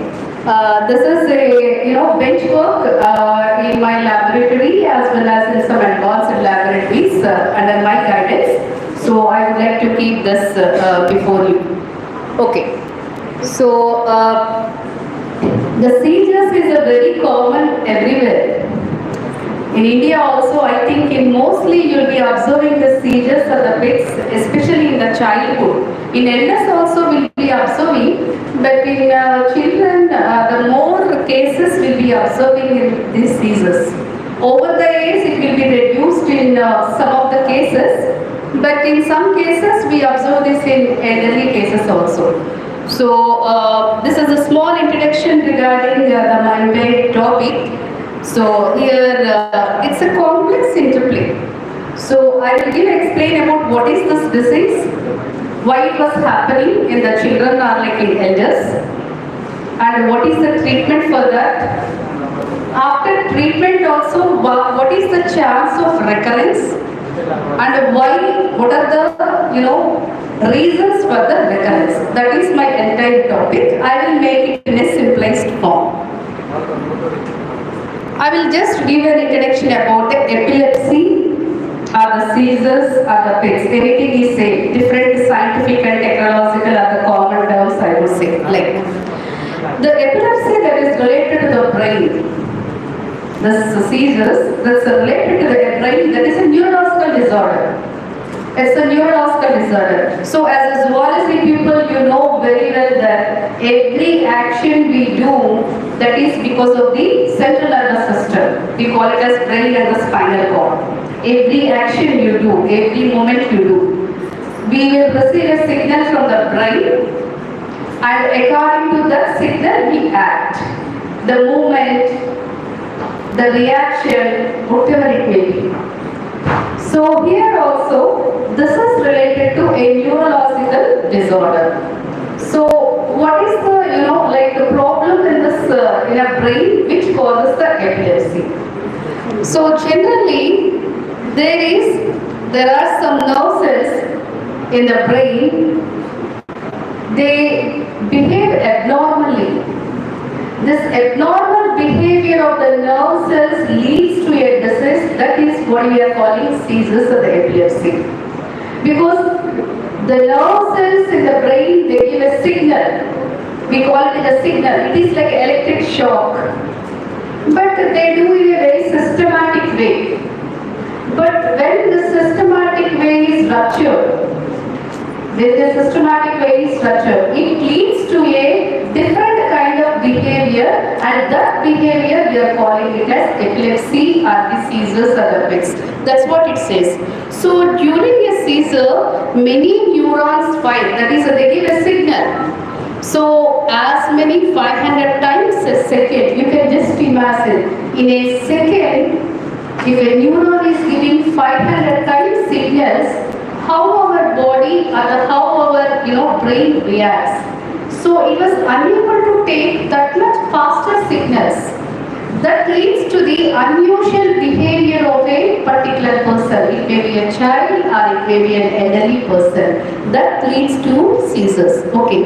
This surge of exercise, that is the excessive electrical activity, causes the temporary disturbance of regular neuronal activity like voluntary or involuntary movements, sensations and behavior, and sometimes it may lead to coma also. That is the loss of consciousness. So this entire thing, we named it, a name that is seizures or the epilepsy. So this is the background of the disease what we have studied, and I will just give you what we have done in a simpler form. Okay. So what are the reasons for this epilepsy? Is this a genetical, or like it's a molecular level, or like any other factors involved? There are. So it was maybe because of some tumors in the brain. If there are tumors, those persons will also get epilepsy. Or genetical basis is also there, due to hereditary also. Some people they will be getting this disease.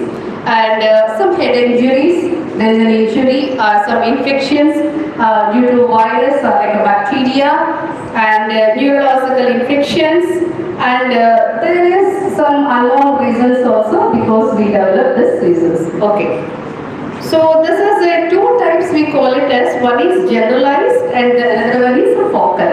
If a particular part, generalized means if entire brain you are getting this abnormal behavior of the neurons, we call it as generalized. Only a particular part, we call it as a focal. So now my cases are like my research area concentrated towards a particular part, that's why focal epilepsy. So this is an epidemiology. So worldwide there is, if you see the statistics. So there are it was a as old disease, not a new one or a new invention. So in every family history, if you observe, one or the other they are suffering with the diseases. So yeah, 70 million people worldwide they are suffering with, and 5 million people diagnosed. But you can see, especially in the middle and the low income countries, the prevalence is more, this epilepsy. Okay, in India also there are 12 million people, they are suffering with this particular disease. Okay. Okay. So now, because this is a clinical study, what we have done is, we have collected the samples, and we have done our study in these collected samples. So where we have collected, we tied up with two, institutes. One is Thynks, that is a hospital in Hyderabad. So where we will be getting the samples. And the other one is the NIMHANS, that is in the Bangalore, where we are getting the dead tissue samples, like because cadavers will be getting there, and the NIMHANS, the dead brain tissues will be getting from NIMHANS. Okay. So we categorize because there are medicines for the epilepsy, but the problem is like this epileptic patients are they are becoming drug resistant. Even though they are giving medicines, but their body, that is the brain, is not responding. So when the brain is not responding for the medicine, we call it as a drug resistant, like how you call it as a drug resistant bacteria. Our brain also will become a drug resistant brain. So in such cases, what is the ultimate solution for the surgery? In any clinical, the last the option for is only the surgery. Here also we go for the surgery, but surgery is not the end for every patient. It differs from one to the other. That's what it shows. So the post-surgical patients, if we see, then we see that in some patients there is again the recurrence. According to the recurrence frequency, we categorize it into 6. That is ILA1, that is International League of Epilepsy Patients. So we categorize, that is ILA1 and ILA2, 3, 4, 5 and 6. So in the one, there is no seizure at all. In the entire lifespan, we are not at all observing any seizure. But in the type 2, you would see there is only orders, but not that seizure is there. But in the ILA3, 1 to 3 seizures days per year. In a year, you will be observing 3 times, not more than that. but in the 4 more than 4, similarly in the 5 that is 50% only reduction like this, and 6 is almost worst. So in some patients, even though there is a surgery, but we are observing the seizures once again. Now we are asked, what are the reasons for this recurrence of the seizures after surgery? After surgery, why it was again, getting back the disease? In that way we have studied. Okay, these are the samples we have collected. As I told you, that is KIMS Secunderabad and the enhanced Bangalore. The control samples from the Bangalore and surgical samples, that is the surgery patients we have collected from the KIMS Hyderabad. So this is encephalogram, that is EEG. So EEG, you can see the signals of the brain as you see in the cardio, the ECG, the cardio signal. Here the brain signals, you could see that when there are patients who has a seizures, we take this, and here we can see some kind of disturbance or like more number of neuronal signals in the brain that we can visualize in the EEG. So this is the objective. We have various objectives, but I just concentrate on the biochemical objectives over here. And what are the biochemical things happening in the patients, in the post-surgical patients? Okay, this is the methodology we have followed. So we took the clinical samples, not the regular one, the clinical samples, and we did these main studies, the biochemical studies. That is the thioflavin T assay, where we can see the protein aggregation. The aggregation of protein will be seen, this THT assay we call it as thioflavin T assay, and DCFDA with reactive oxygen levels, ROS. So ROS is the main factor where you can see the cell behavior. So they need to maintain equilibrium state of this ROS levels. This ROS we have checked, and hydrogen peroxide utilization assay also we have done to check the antioxidant levels, and catalase assay.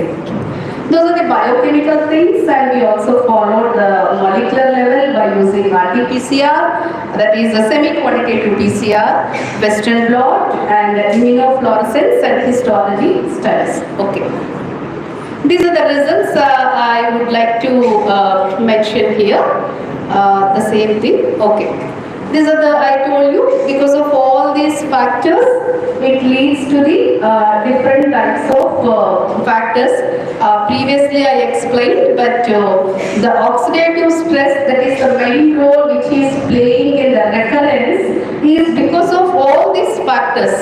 It may be inflammatory agents, that is anti-inflammatory agents, or anti-seizure medications, or anti-liptic drugs, keto diet, whatever it may be. These are, I think the keto diet is usually meant for neurological diseases, but sometimes they'll be using for some other purpose also. But actually the keto diet is meant to it's one of the diet for the persons who are suffering with the neurological disorders. That is the protein diet. Okay, these are the results. This is the first thing, thioflavin T assay. So, what is this thioflavin? This is a biochemical test, thioflavin T assay. Now we have wonderful kits available to do this assay. So, here what we are doing is, as I mentioned, we have taken the samples from the KIMS Hyderabad, the persons who already had a surgery.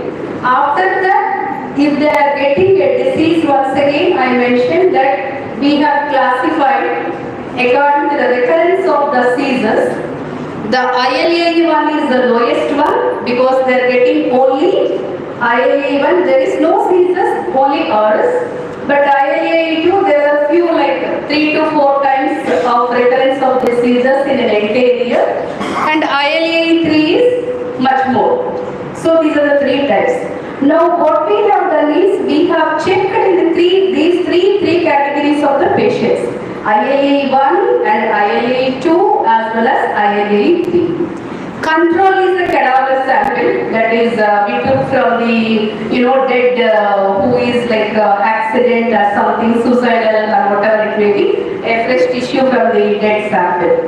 Now we compare what is the amount of thioflavin, that is PHT, in these three compared to the control.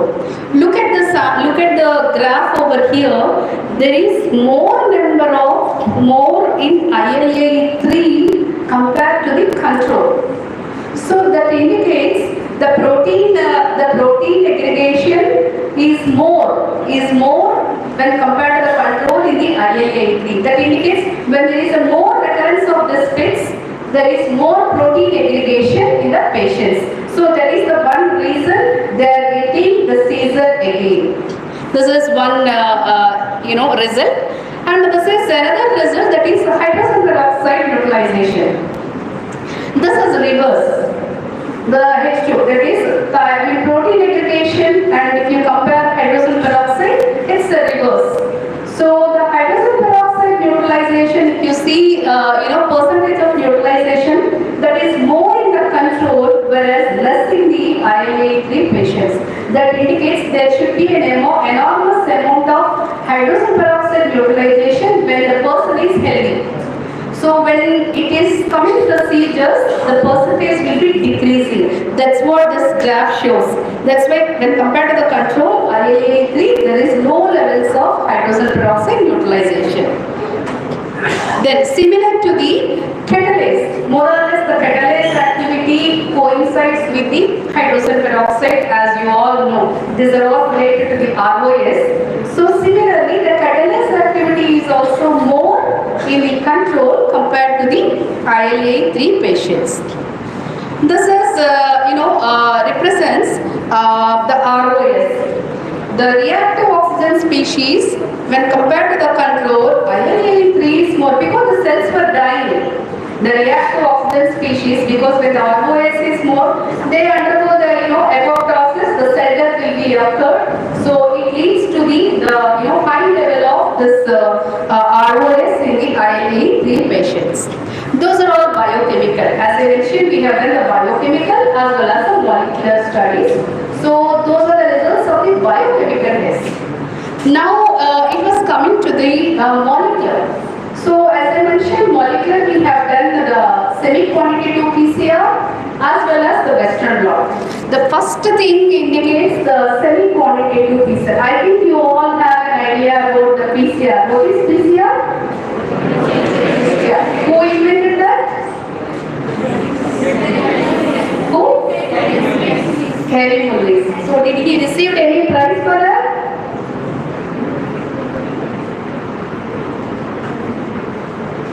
Did he receive any prize for that invention? He won the Nobel Prize. This is a wonderful thing that because Watson-Crick DNA model, that is nothing but the amplification. That is, so it takes many years to do that amplification, the double-stranded DNA to become a 4 strands. But PCR is a small box that it will amplify your DNA to million-fold in a span of less than an hour. Right? So this is the basic principle, but we have done the semi-quantitative PCR over here. And how you detect the PCR? Is it visible, the DNA after PCR? Is it visible? How? Can you see with your naked eye directly in a tube? We just keep the sample in a small appendage tube and we keep in the instrument. That is, have you seen the PCR machine? Do you have in your laboratory? You have? Ah, very good. So where do you keep your sample? In a small appendage tube, right? Okay. So after amplification, can you see the DNA in the tube? No. Then how do you visualize? What do you do? Sorry? I didn't get. Yeah, electrophoresis. You do agarosal electrophoresis. So you run the agarosal electrophoresis, then you detect by using ethidium bromide or whatever it may be, right? So those are the things. So those are the gel photographs. The PCR here, those are the gel photographs. So here you could see we have taken two controls. CC means two control, and ILA1, ILA2, ILA2. There are two duplicates. So look at here, GST and catalase and superoxide dismutase SOD and GAPH. Okay. You can see there is a increased levels of all the four, that is GST, catalase, SOD as well as GAPH from control to the ILA2. This clearly indicates there is an increased levels of catalase as well as the other components in the ILA patients. Similarly, this is the Western blot. Western blot. So Western blot, what we do after gel electrophoresis, we transfer to the, what do you do in the Western blot? We transfer to which membrane? Nitrocellulose membrane. So after nitrocellulose membrane transfer, what we do? We coat with primary and secondary antibodies. This is the final direction of the Western blot membrane, and this Western blot membrane you could able to see there is more level of catalase SOD. Beta-actin is the base component here. So these two are the results are comparable. So when we are finding out the levels, whatever the result we got in the PCR, same result we got in the Western blot too. This indicates that there is a clear indicator that in ILAE patients, that is after surgery, in patients, there is more amount of catalase, SOD as well as GST in the patients. So this matches with your biochemical studies. The molecular studies, the molecular results were mapped with your biochemical studies. It's a clear indicator there is a more amount of catalase. Okay. Then this is another last study I would say, that is Western blot analysis of autophagy, cell death and inflammatory proteins. So look at here. Here also same thing, samples I have to control ILA1 and ILA2. There is an increase of buckling and PARP, that is PARP protein, and NF-kappa that plays a main role, the NF-kappa protein in all kinds of these processes. We have to see this NF-kappa, that is all MAP kinases, and similarly inhibitor kappa B, there is a decrease in the IKB when in the ILA2 when compared to the ILA1, and beta-actin is the base. So we have mapped and we have compared the biochemical and the molecular, and finally we summarized our results like that.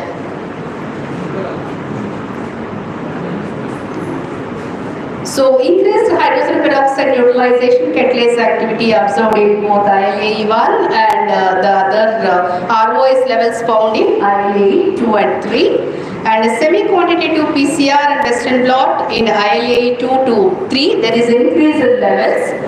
And finally, the cleaved PARP and ILA1 outcome patients increased in ILA2 and 3. We could see that the progress, a thick band in the ILA2 patients, and NF-kappa B and increased levels of IKB and outcome when compared to the 2 and 3. Here also, there is a tremendous change from the one to the other. So this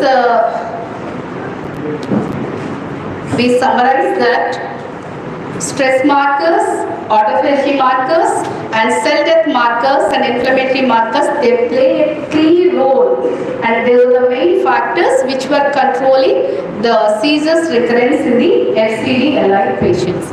And finally, the drug resistant, because the main problem is it was resistant to the drugs. So even though they are giving the medication, but the brain cells, they are not responding to that, but still the patient is recurring. The main neurological problems are like this. They don't respond to most of the drugs. Till one point they respond, after that they don't respond. So, drug resistant and focal or the partial epilepsies post-surgical outcome does not significantly depend on the clinical and histological parameters to consider for the treatment. Instead, it more likely depends on the certain biochemical and the molecular factors that lead to the epileptogenesis in both new as well as the who underwent surgery. In both we compare, in both of them we could find the same kind of thing. So we have to do some more targeting, like what are the proteins that targeting this particular recurrence. We found few, but it's not ended with here. There are so many other proteins that are playing, because these are all signaling molecules. We have to see the other signaling pathways also, how they are playing a critical role and what is the mechanism and what is the pathway which was exactly controlling the recurrence of this epilepsy. Still it is under the research, and we have done a part of our contribution to this particular area. So with this I close here. So these are the patents of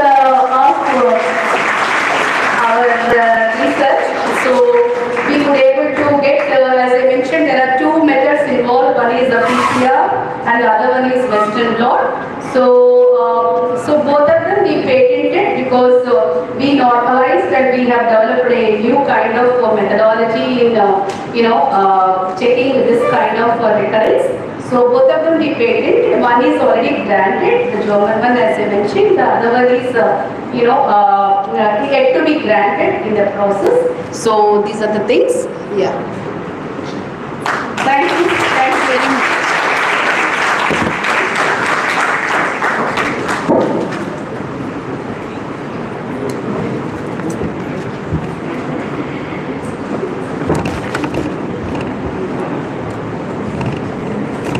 Thank you, ma'am, for your highlighting the importance of your continuous research into this severe disease and the epilepsy, your passion for your improving the life of individuals affected by this severe disease is evident, and we appreciate your continuous research on this critical area.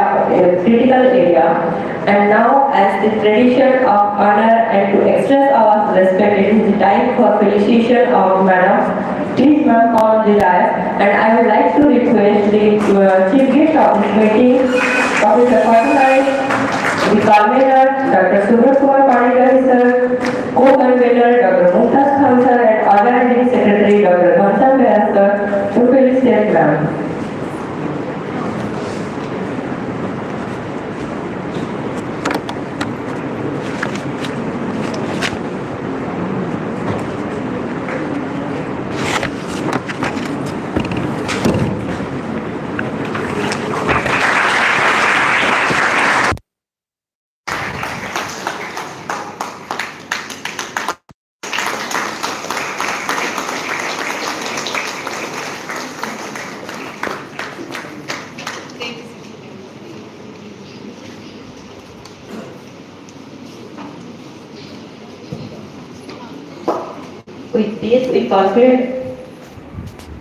With this we conclude our keynote addressing session, and we'll switching forward.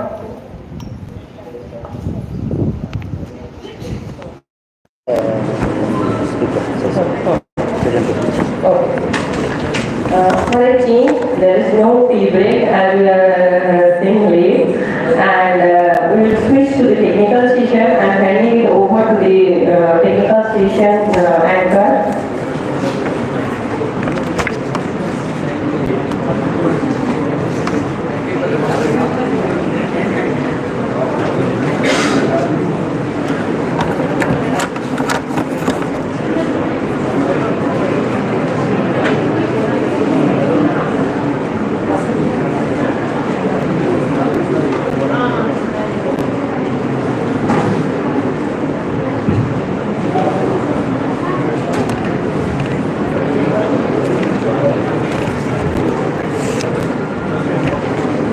Welcome all the participants for the session 4.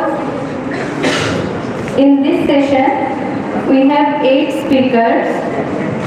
Dr. Pramod Kumar Kar, Dr. Pradeep Kumar Kamila, Hemanta Rana, Nikita नायक, पायल होता, राजेश दास, स्मृति Ranjan Parida, Upal Priyadarshini. May I request the presiders, Professor Ashok Kumar Panigrahi sir, Professor P.S.P. Dhananjay sir, and Professor Sujatha Pila ma'am to chair the session. Sir, please.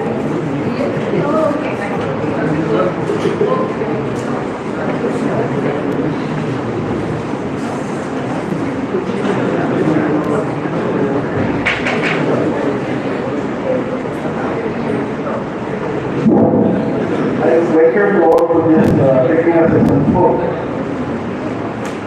Let us get around 8 minutes, out of which I will take it fast. Professor Pramod Kumar, is he here? Pramod Kumar,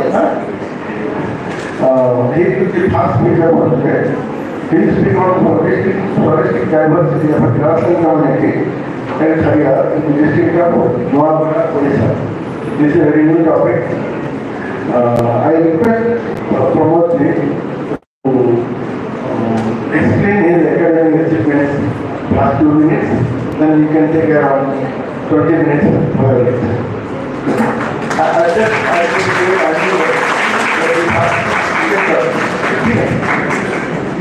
Thank you, sir.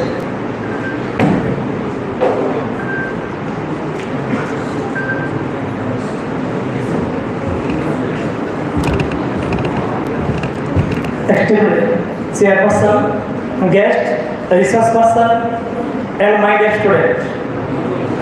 Myself, Dr. Pramod Kumar Kaur, Assistant Professor in Botany, Model Degree College, Nuapara.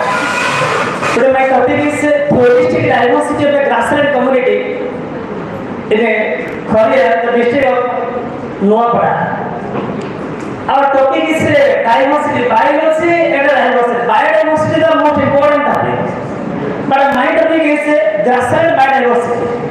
All of you know various types of grassland found all over the world. But in India, there are mixed types of grassland. But 15 to 40% of grassland found in the all over the world is a total vegetation of the world.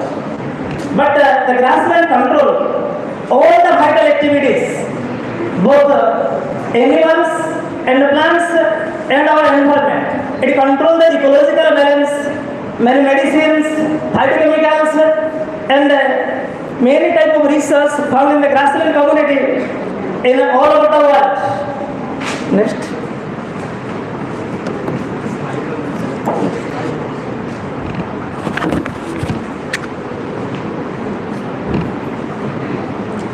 The story slide.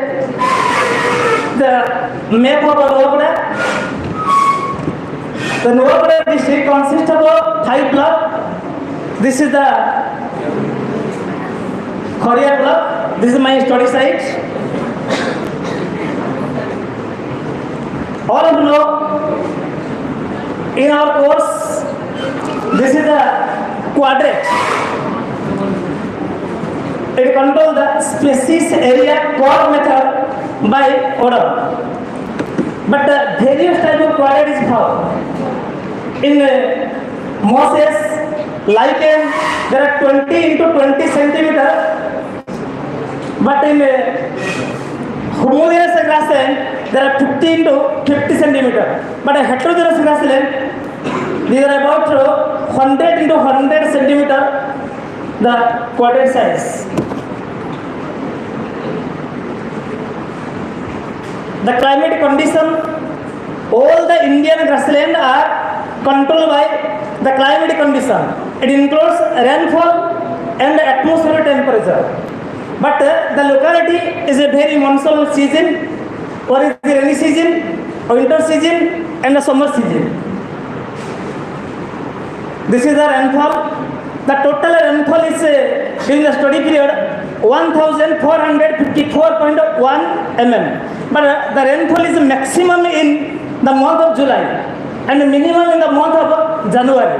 But the atmospheric temperature is maximum in the month of April and minimum in the month of January.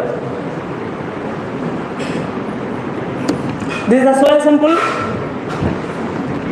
The soil sample were collected from the different depth of the soil. It is approximately 0 to 10 centimeter, 10 to 20 centimeter, and 20 to 30 centimeter. And the sample collected, and these are mixed with the composite soil sample, and these are identified as a district headquarter soil. The identification of pH value, conductivity, organic carbon, available of phosphorus and potassium value. The identification of sample, and these are naming for the basis of flora of Odisha, flora of Madhya Pradesh, and flora of Similipal, and with my colleagues Dr. Pradeep Kumar Kamila, former botanist BSI, present here. The floristic composition consists of 40 number of taxa belonging 33 genera and 15 families. Among them, 12 species are grasses and 28 are non-grasses. According to Raunkia, the different plant found in the different level in the ecosystem. These are consist of phanerophytes, chemophytes, hemicryptophytes, geophytes, and xerophytes.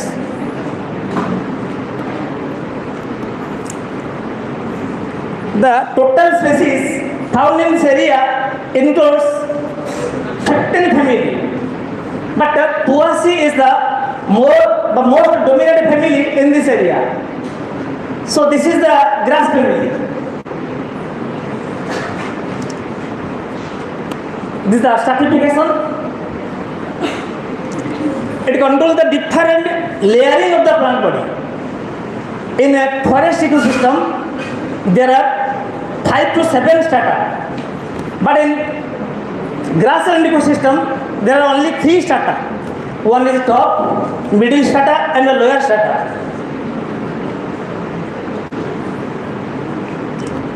This is the statistical analysis. All the grassland community are dependent upon the density value of this ecosystem.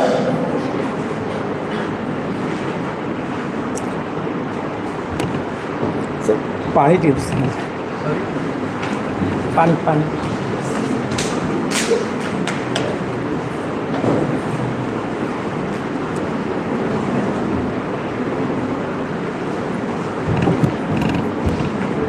The species diversity and dominance are calculated by the formula Simpson, Shannons, and Weber.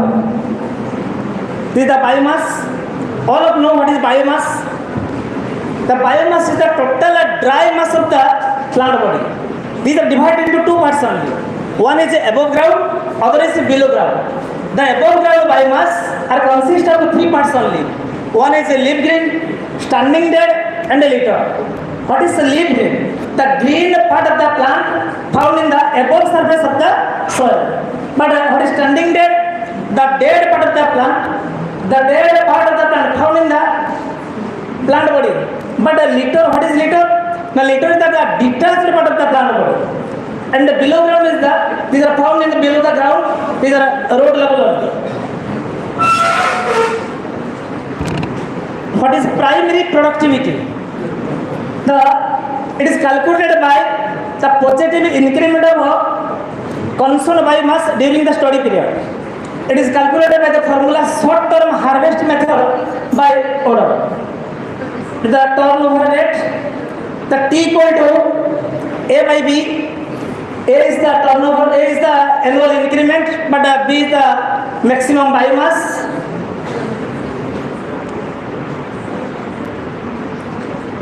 The total species is 40, but out of these 40 species, 12 are grasses and 28 species are non-grasses. All the species mainly found in the month of July to November due to their climatic condition. some dominant species found in this area. One is Cynodon doctylum, Digeria ebludens, Illucin indica, Vetiveria giganoides, Phyllanthus fraternus and Sida cutifolia. These are the dominant species found in this area. The species found in everywhere, in every condition, in any adverse condition of environment. So these are the dominant species found in this area. This is the dominant species graph. The species is found in every time in the year.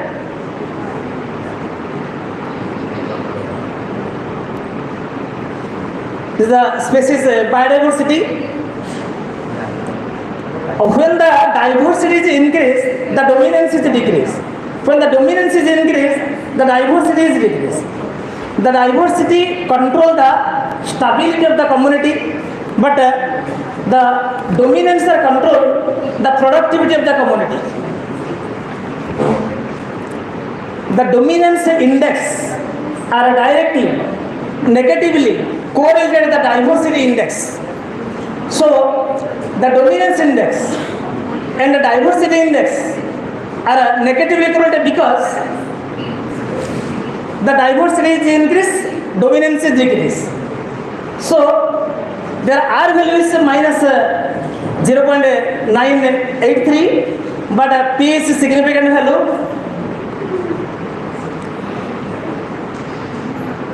This is the biomass of leaf green and biomass of standing dead, litters.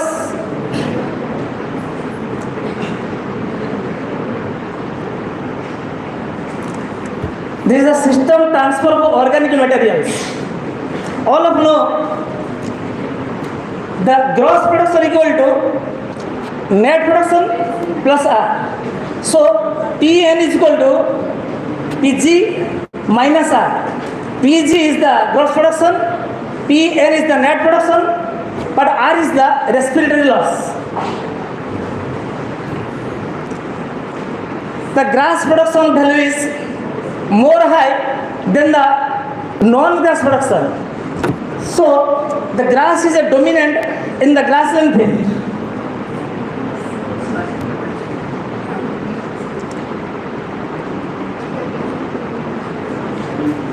This is the relationship. The relationship between the 6 dominant species.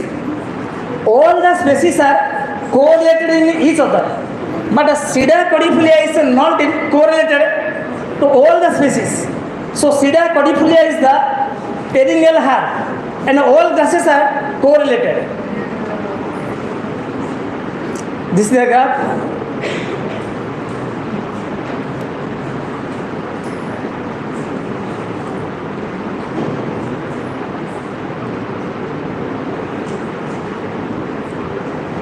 So the grassland in western area and western area are directly dependent upon the climatic condition of their environment. These are directly dependent upon the rainfall and atmospheric temperature. Thank you.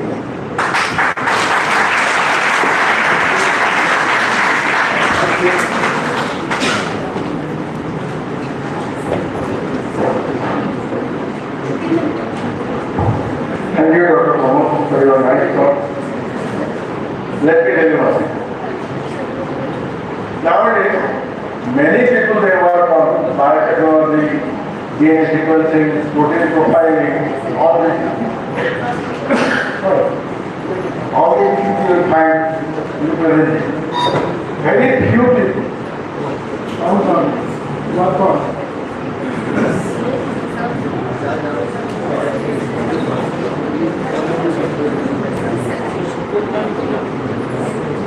Very people work on grassland.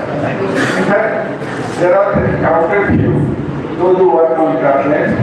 Momo is doing this, I'm so happy. In his talk, he has found one good thing. Quantum. This is the mere curriculum. Whether you are doing it or not, I don't know. But water analysis is a part. The way he presented his presentation is more practical. He can do it easy to handle, very difficult to interpret. Here, so there are, we can say, 10 to 12 slides related to statistics. In grassland ecology, studies are laborious. The work indicates how much level is important.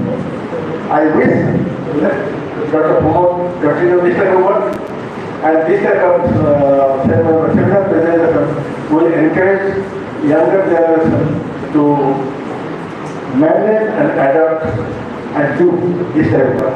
Thank you once again. Thank you. Next speaker, Dr. Pradeep Kumar Kamil. Now it's time for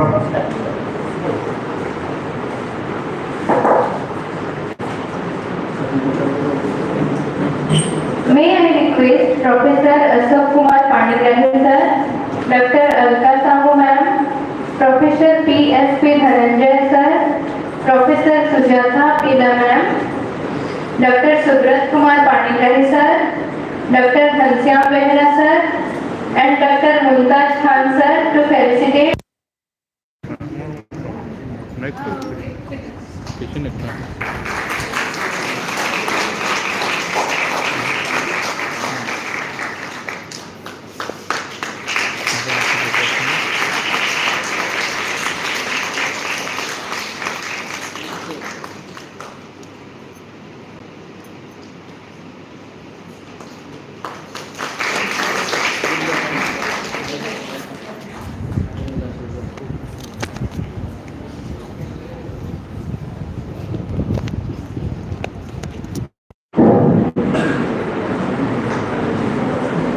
next speaker, Dr. Pradeep Kumar Kamil.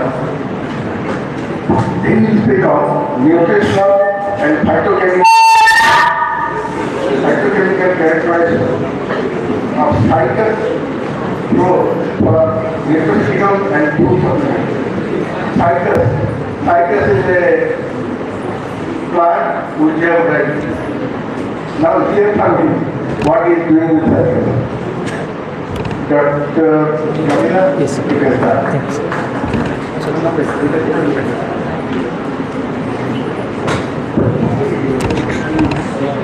Very good morning to one and all present in this august house.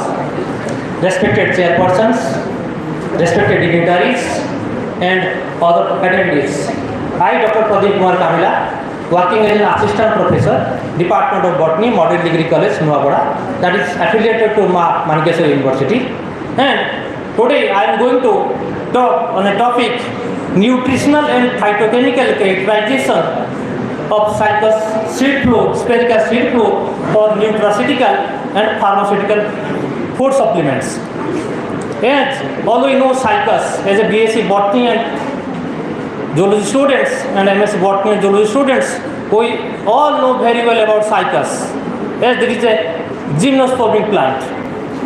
And if we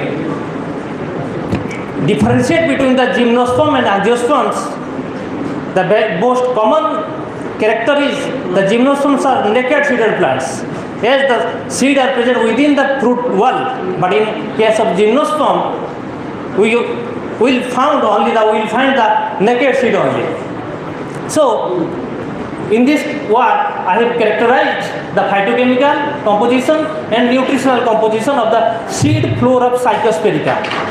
As during my study time, in survey time, I was working on the population structure of Cycas sphaerica in Eastern Ghats region, including eastern parts of Odisha and Andhra Pradesh. During my study or during my survey, I came to know that the seed of Cycas sphaerica is eaten by the tribals like Konda and Saura, and in Tamil, in Visakhapatnam, that is Balmiki and Kundareddy tribals, they are making different types of food items.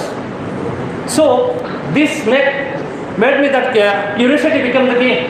Why not we should analyze their nutritional parameters? Next slide, please. So the Cycas we know about very well. They have originated during the Carboniferous period of Mesozoic era, and they are treated as living fossils. And under the Cycas, there are three major families comprising of 10 accepted genera and 367 species. And under Cycas, and this is the monotypic genus under the family Cycadaceae. And the Cycadaceae family of the Cycas genus consists of about 16 species reported in India, and out of these 5 species are reported from Eastern Ghats part, and one of them is Cycas sphaerica. And the Cycas sphaerica is in the endangered category of IUCN, as the population of this species decline day by day due to the overexploitation. So this is the introduction part, and except the Indians or Asian peoples, American, in Australia and in African peoples, they are also preparing different food items of the endosperm parts of the Cycas. Next slide, please. As I already mentioned all the things. So this is the first kind of type that we have analyzed its nutritional and phytochemical parameters. Next slide, please. And this is a multi-purpose plant. This is a multi-purpose plant. As the plant is used as a ornamental plants. The tender leaves used as leafy vegetables to prepare leafy vegetables, and as it is a dioecious plant, male plant and female plant different, and this is a gymnospermic plant. The flowers we call as male cone and female cone. The male cone we used, or the tribal people used to repellent the bed bugs, and we have also used the leaves are used in sociocultural importance, and pith is used to prepare baby foods, and the seed or the endosperm used to prepare different kind of food items like idli, dosa, and frying cakes. And it has also medicinal properties like to cure the burning sensation, we used the leaf paste. And next slide, please. And these are my 3 major objectives. First, I have documented the process to prepare different type of food items. Second is to analyze the physio-functional attributes, nutritional and anti-nutritional properties of the seed flow. And third one is determination of phytochemical composition and antioxidant properties. Next slide, please. And this is the overall materials and method in the graphical representation. First, we have collected that mature seed from Cycas. Then we remove that endosperm mechanically. After that, we made into the powder form, and we analyze the nutritional properties like physio-functional properties, proximate composition, anti-nutritional properties, amino acid profiling, element profiling, and mineral content. Besides, we have also analyzed the phytochemical constituents and its antioxidant properties. In phytochemical or in quantitative analysis of phytochemicals, we analyze the total phenolic content, total flavonoid content, and free radical scavenging activity by ABTSSA. Next slide, please.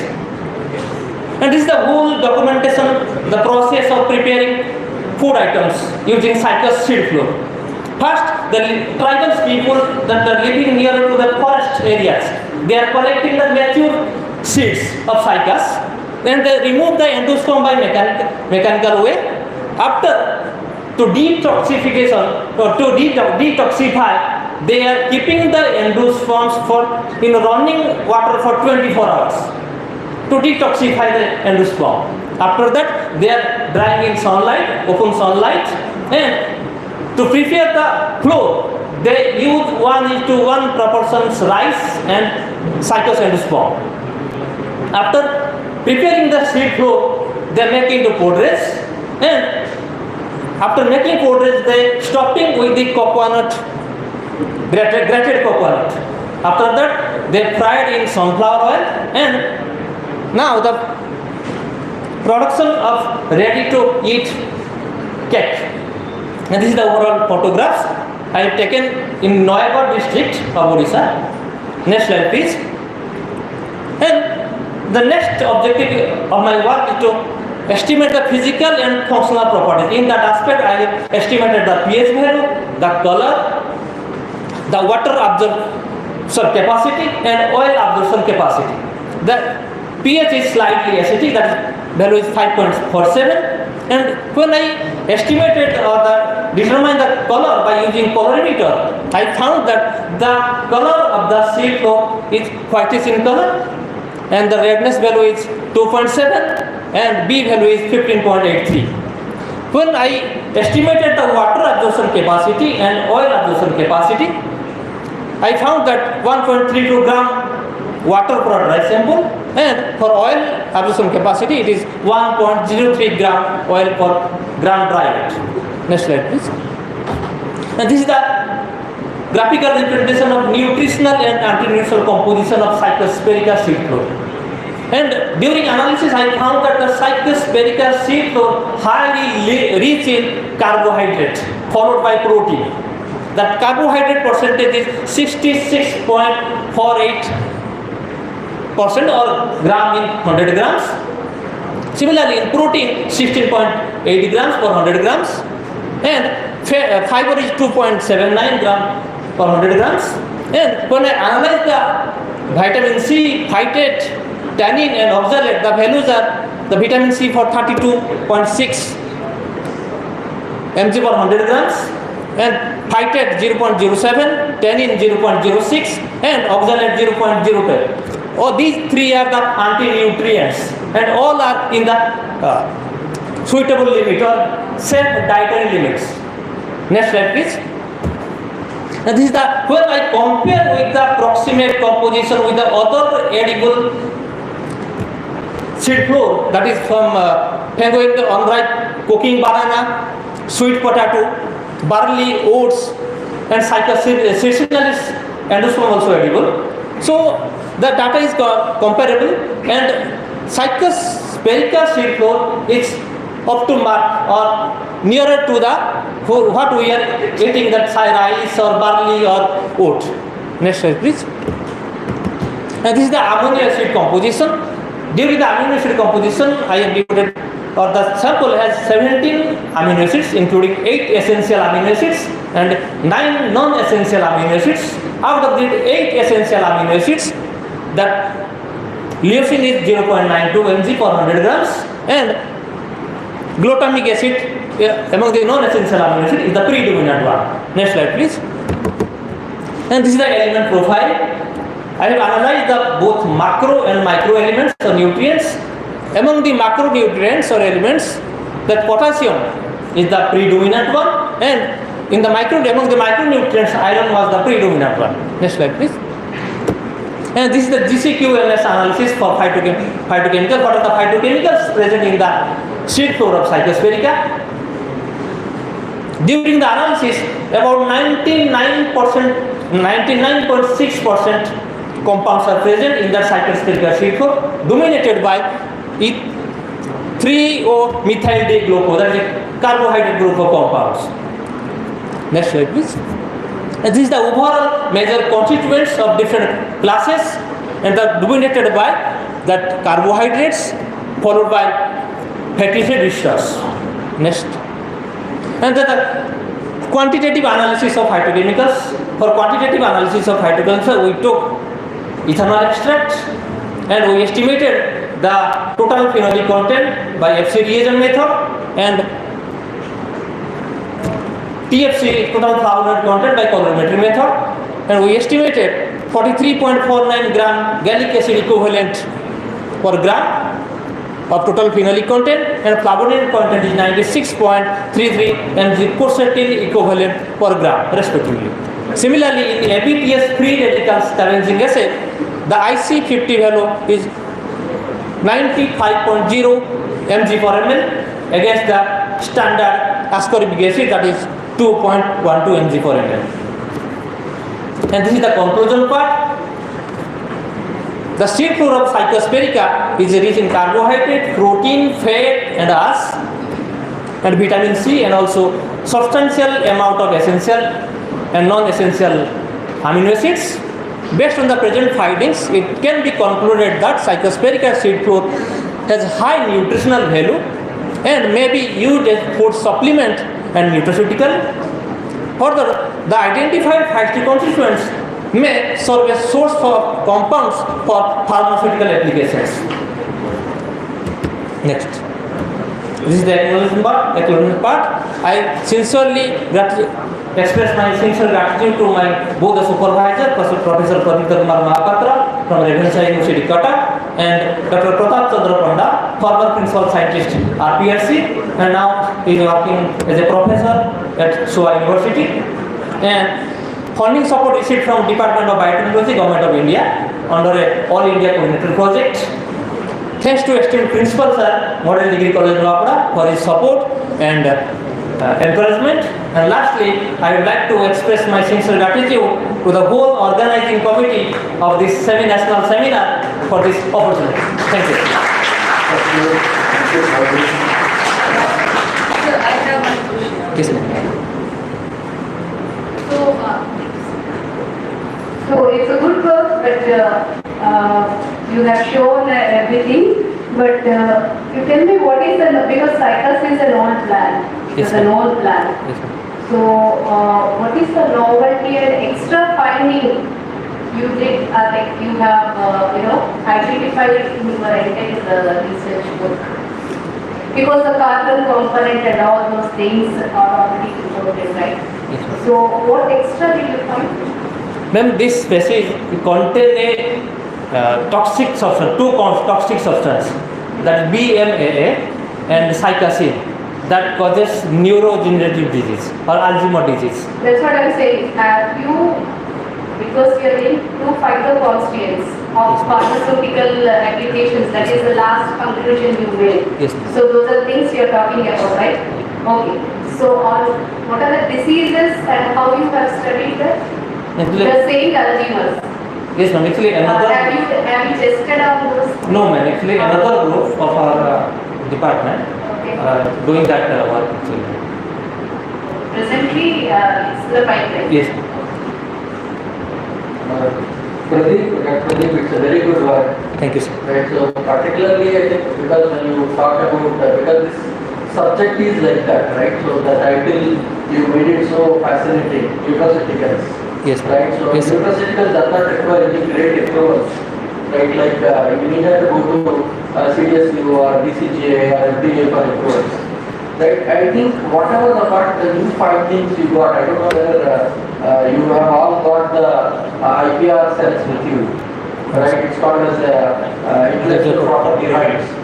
Technically, you need to, if you find anything, because these are all the very traditional things what you are capturing from the remote things. Yes, sir. And if you could able to convert this into some IPR property rights or patents or copyrights, this will help you to protect your work in a more acknowledged way by the world at a later time. Because if somebody copies this kind of work, then you can always claim that you have already done this work. Yes, sir. Right? It's only suggestion. Yes, sir. Because the work is being put lot of effort to this. Yes, sir. And particularly, not so many universities are also doing such a great work. Believe me this.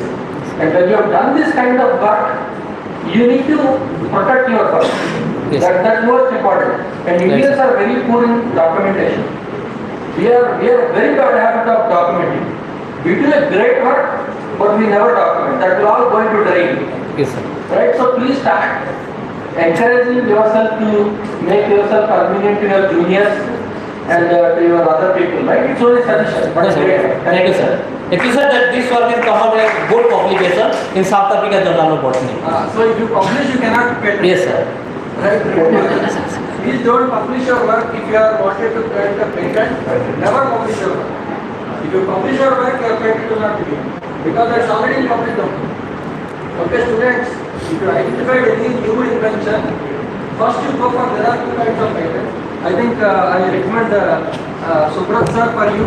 Next time when you organize any seminar, probably one kind of image, because believe me, we are all outdated. We are all getting so many ideas. Even you can patent your idea. There is a simple application of very low cost. When you reach any IPR cell, just go there and patent your idea. Once you patent your idea, you have time for 2 years to convert that idea into reality. Right? Unless we are very good. That's the reason why many of the farmers, they are taking all your ideas, including your, so-called use regular things, right? We use turmeric. We don't have a patent of turmeric. We are fighting of everything is over. Right? So start, because we are all getting so many ideas which are. From ANU has done significant protect with turmeric. That's what I'm telling. We are fighting for that. Right? That is ours from days, not even before anybody thinks that we are having that on thing. Right? But somebody in Germany and US have started doing that much better than what we are doing. Right? That they are showing documentation. We don't document. Right? The documentation is very important. That's a suggestion, sir. Please develop one course for them or make them aware how to do a documentation work, how to protect your ideas. That is more important. Yeah, you can do a workshop. Let the students You don't know how to sell. What are the products which are already patented? You might be having an idea. You know that you don't know, but that is already patented or not. But there is a website to see how to see whether that your idea is already patented or not. Unless you know whether that is there or not, how you do?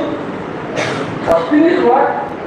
You have to sit on a computer, you sit on a website, you know to need what the website is. We are all having mobile phones. You are only using the mobile phone on it, so follow how are you mama, how are you papa, how are you friend, keep cut out. Otherwise you go on Instagram, Reels, Shorts, YouTube. Beyond that, you don't use anything productive. Believe me, you are not using 2% of your mobile phones. If you use, because 98% you are wasting. You are charged for 100%, but you are using for 2%. See how funny is it? So start using your productive work, productive time for something which is new. That's the reason in the US, the person who has invented WhatsApp is only 23 years old. He has become a billionaire. And he sold his company to somebody else.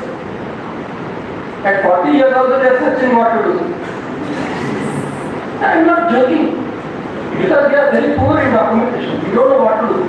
We are doing a lot of work. Same thing in agriculture. That's what I am telling you. People in Vietnam, people in small countries, China, people in Cambodia, they are producing per acre, 80, 90 tons of wheat. We are producing 2 tons.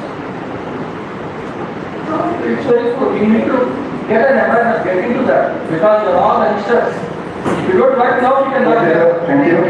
Thank you. If you need any information, during break time, you can talk to Professor Sanjay for ideas. Now, Project Kumar Kamila, he has delivered a very good talk. The only thing, Cycas, come here. Cycas was considered to be a poisonous plant area. So nobody was tested. I saw one food channel. They are using the leaf of Cycas plant. For the first time I saw Cycas plant leaf used for tiger. For a second I think what is this blood tiger? And what kind of smell they are getting? At least I know we don't use this plant because some people report it is poisonous. It has its own health, but food may know it. But second most important thing for you, here mentioned, preparation of cake, right? And that is to be tested. In next seminar, when you have him, he will come with cake to feed all of you, to say that okay, Cycas is not poisonous, you process it properly. Thank you for a nice talk. We are really grateful. May I request Professor Ashok Kumar Panakari sir, Dr. Alka Sahu ma'am, Professor P.S.P. Dhananjay sir, Professor Sujata Pila ma'am, Professor Manoj Singh sir, Dr. Subrat Kumar Panakari sir, Behra sir, and Dr. Mumtaz Khan sir to felicitate the speaker.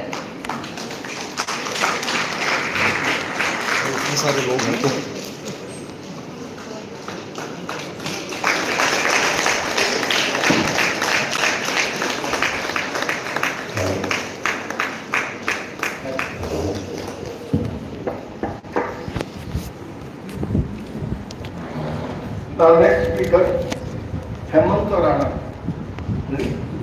will speak on rare occurrence of Wikia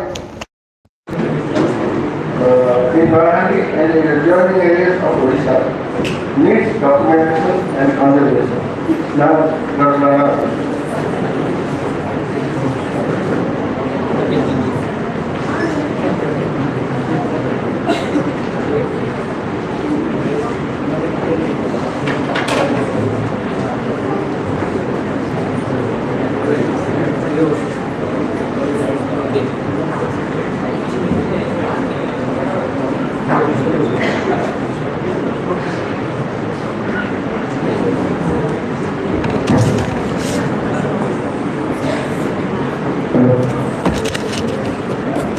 Respected chairpersons, invited guests, esteemed HODs, and my dear brothers and sisters. I am going to deliver my seminar talk on rare occurrence of Microbial variety Nuclea in Kalahandi and its adjoining areas of Odisha, India, needs documentation and conservation. The Biochemical monosperma is nothing new to all of you know about it. It is called, in our locality it is called as Polsa Pool. You have seen the orange red type of Biochemical monosperma, but you might have not seen the yellow variety of Biochemical monosperma that is called Haldia Polsa Pool.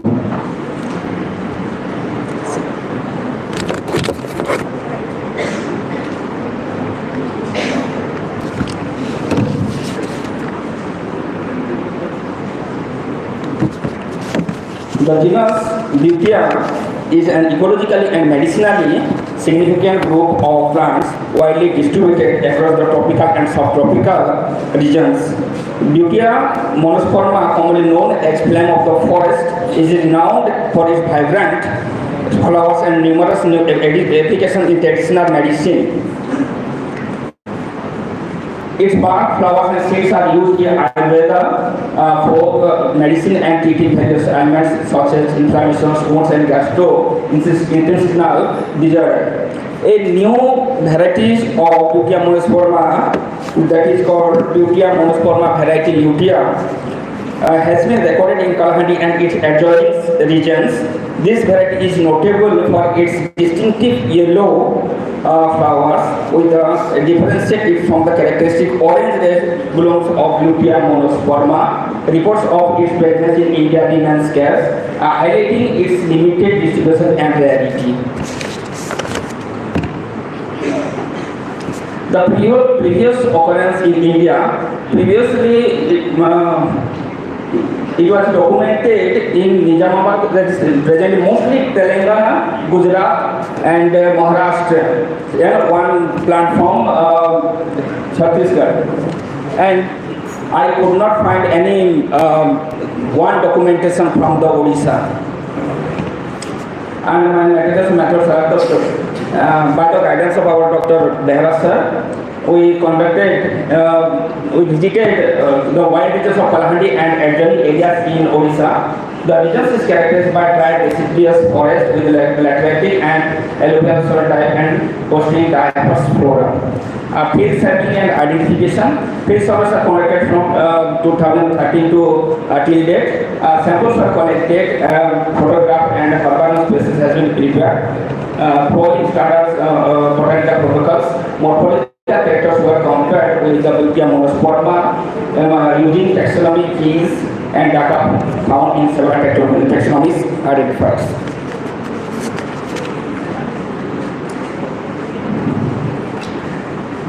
In our study, I find 3 species from Kalahandi, that is in Kolakot, Bongkapola and Kherma, and 1 species from Chindagora, two species from Chindagora, and in Bolangi district, 2 species, that is Porpara and Jampada, and Kodhaman district, Onagula, and in Bombo district, Deoga. A distinct characteristic of Biochemical variety is its yellow flowers, contrasting it with the bright orange-red flower of the Biochemical monosperma. Typical Biochemical monosperma, other morphological variations include. These are the major difference of Biochemical monosperma variety Lupia. The flower color of Biochemical monosperma is bright orange-red, but the Biochemical monosperma variety Lupia has plain yellow. Leaves are rich orange, glabrous above in Biochemical monosperma, but in Biochemical the variety is slightly reduced. The fruit's length is 15 to 20 centimeter. In Biochemical monosperma variety Lupia, it is 12 to 18 centimeter. Having dry deciduous, it is found in dry deciduous forest. Biochemical monosperma variety is also found in dry deciduous forest. Is restricted scattered locations. Population in Biochemical monosperma is very high, but very low. Only single or 2 numbers of varieties are found in some locations.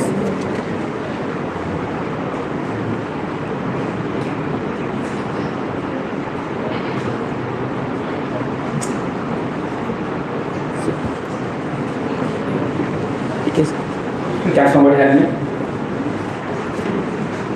Open कर देते.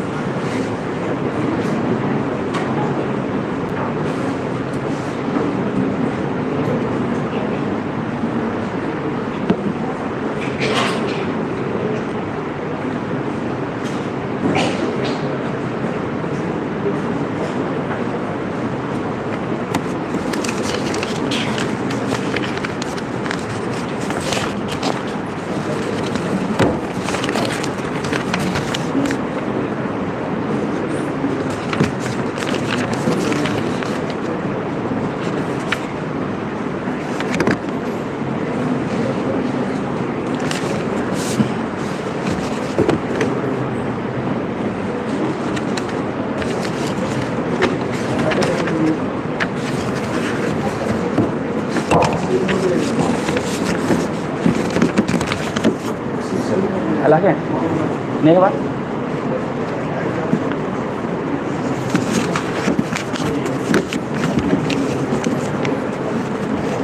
anyway my conclusion is that besides this variety having much demand in folk medicines, its bark and wood scraps are used in ethno-gynecological medicines in tribal societies. Stem bark extract with jeera powder used as used for leukorrhea and jaundice and skin diseases. The decoction of the stem bark is said to be given as a tonic to the women after childbirth. 1 teaspoonful of root bark juice given orally once a day for 3 days as a contraceptive. The different parts of the plant and extract have been utilized in homeopathy and traditional system of medicine. It is useful in hepatic disorder, diarrhea, ulcers, diabetes, improving the memory, abnormality, menstruation, antibacterial and anti-inflammatory activities. Biochemical variety is exceptionally rare species that has been classified as a globally endangered medicinal plant by the Conservation Assessment and Management Planning Workshop for medicinal plants in Andhra Pradesh.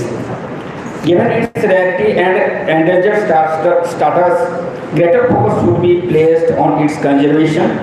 The identification of Biochemical monosperma variety Biochemical in Kalahandi expands the floristic diversity of the regions and its yellow flowers and ecological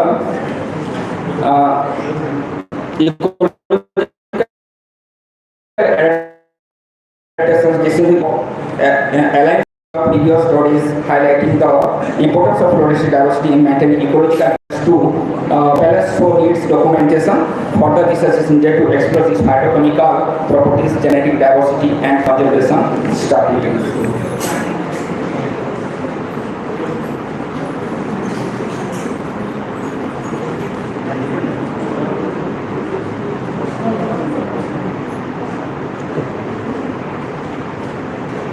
these are my study areas where I click my photo with the plant. And I have germinated some seeds. I have germinated in my garden. Yes, thank you. These are my references where I have taken this information. Thank you so much. Thank you very much for information to organic. So thank you once again. Thank you, sir. And I wish you luck in your research efforts. Thank you. Now I invite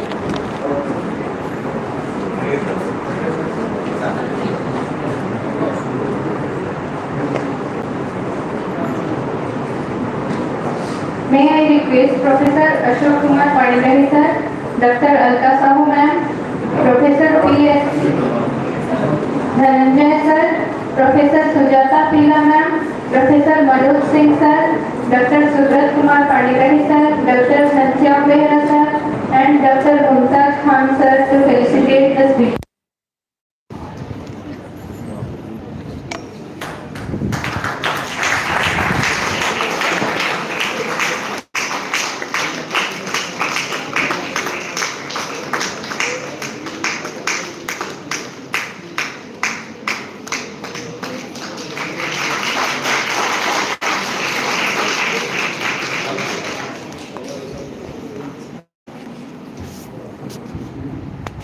what is it? For this speaker, so many photographers.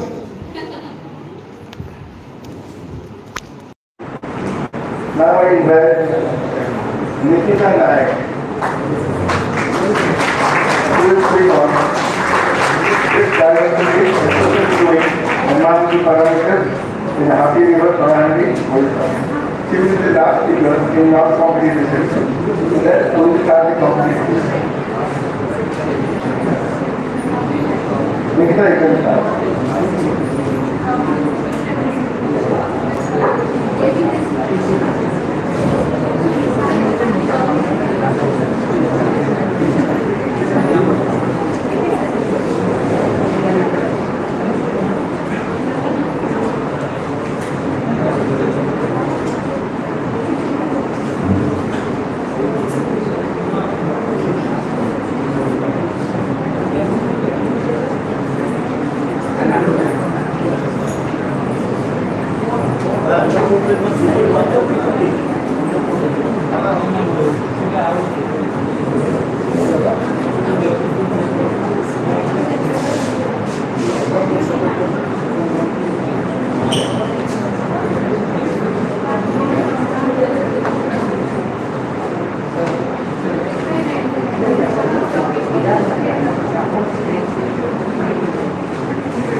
guidance of my guide, Dr. Subrat Kumar Pandey sir.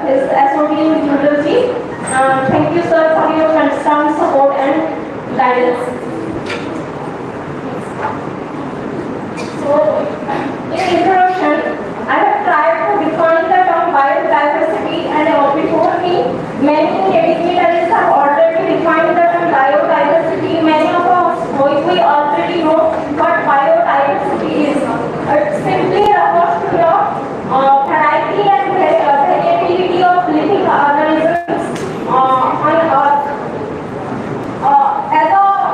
Being a lecturer in the Department of Zoology, I teach my students. The first topic in our curriculum is teaching about biodiversity. Initially, when I was a student, I have really neglected the biodiversity part. I usually had my interest in molecular zoology and genetics and cytobiology, because after passing 10th board, we people take science background with the aim of either to be an engineer or to be a doctor. That's the common phenomena, I can say. So those who want to be a doctor, if they can't succeed to pass the entrance test of medical examination, then they take on biology, specifically zoology, as a degree subject. And their interest is particularly on the human physiology or cytobiology or genetics or any molecular biology. Many I think very few students like me, they pay less interest to the biodiversity part. So also I did. But after being posted as a lecturer, I had to teach my students, and for that I need to be prepared for the topic first. And by studying the biodiversity topic, a lot of interest getting inside me. I thought, actually I realized that the study of genetics or molecular biology or I can say cytobiology is incomplete without the knowledge of biodiversity. Unless and until we have a knowledge about the animals surrounding us, we can't even think of the study of their anatomical or psychological study, I can say. So that's why I started my research career in the topic biodiversity. In the river Hathi, actually taking river Hathi, there is again a different story. I belong to Kalahandi, my home district is Kalahandi, and Mannakeshwari University is the first university in this region. So the state Odisha is bestowed with many rivers, like many great rivers like Mahanadi, and all. And a study of documentation has been done on the river Mahanadi. Likewise, district Kalahandi has also many rivers like Telnadi and Indravati and all. But no documentation has been done in this river.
sources.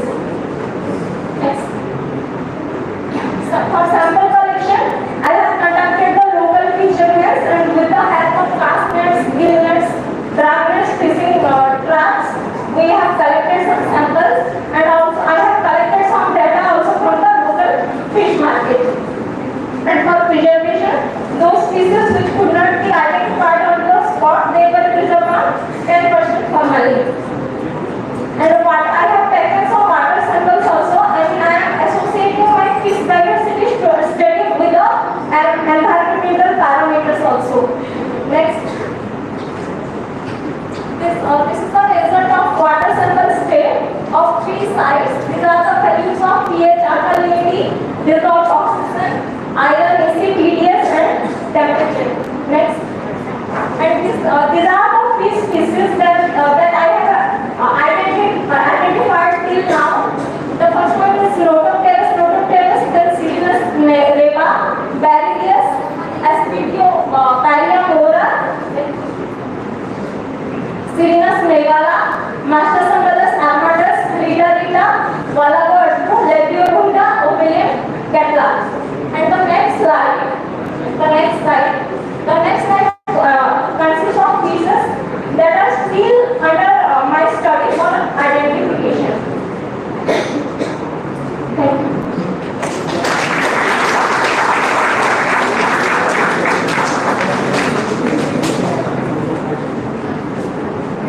Any questions? I think this topic requires for questions. Now, madam.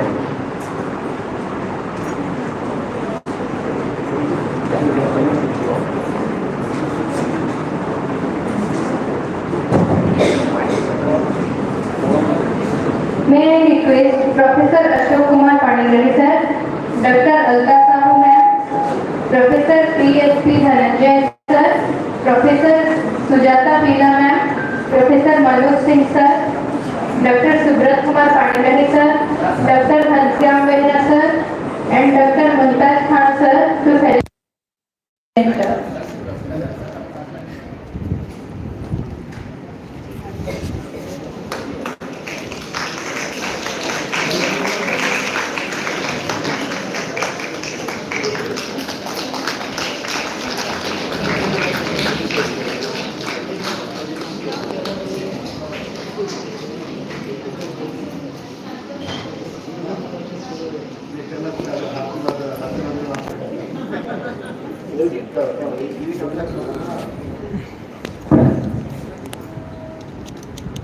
Now, we start with this section. There are 4 speakers, and here there will be dynamic, fire Buddha, Rasista, Nutritional Provider, open table. These are the 4 speakers now that will speak in complete section, and their time is only 5 minutes to speak. 5 minutes and 2 minutes for any question, right? So once you talk 50 minutes, I signal you, you have to go down there. Otherwise, even if you speak, we will allow you to speak, but your name will be cut off from the competition, right? Now I invite Payal Gota. Things on isolation and characterization of dye-degrading bacteria from textile effluent against allergens.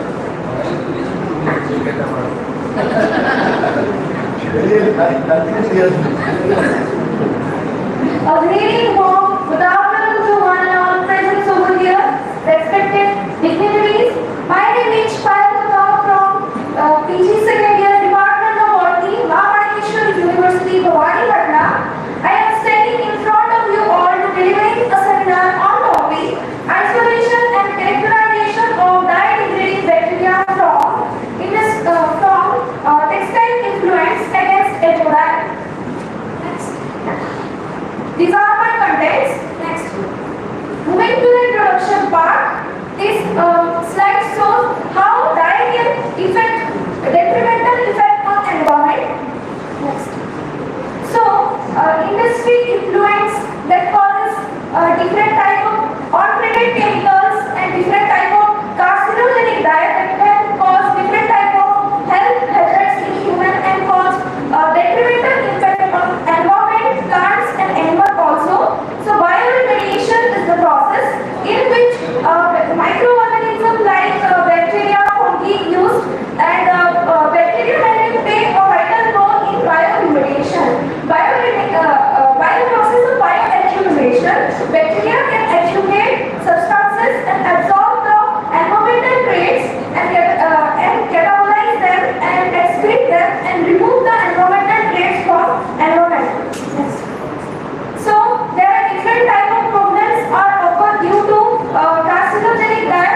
we found numbers of bacteria, among them 4 of the potential to degrade the bacteria. So in my conclusion, DDB2 has more potential to degrade the dyes, and for the study we do quantitative analysis and forwarding for molecular sequencing.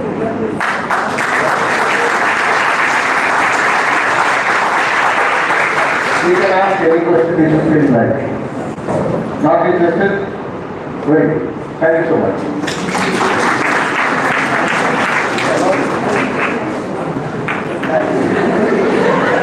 Next speaker.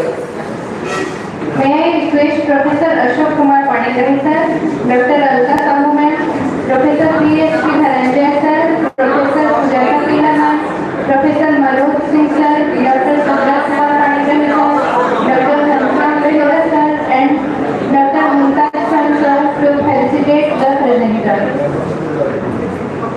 What we are telling is that the number of proteins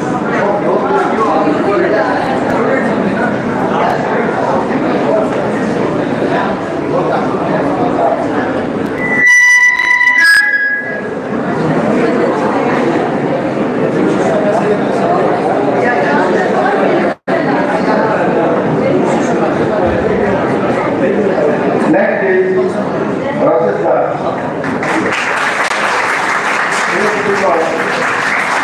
Material drug discovery, a molecular toxin based phytocompound screening against plasmodium.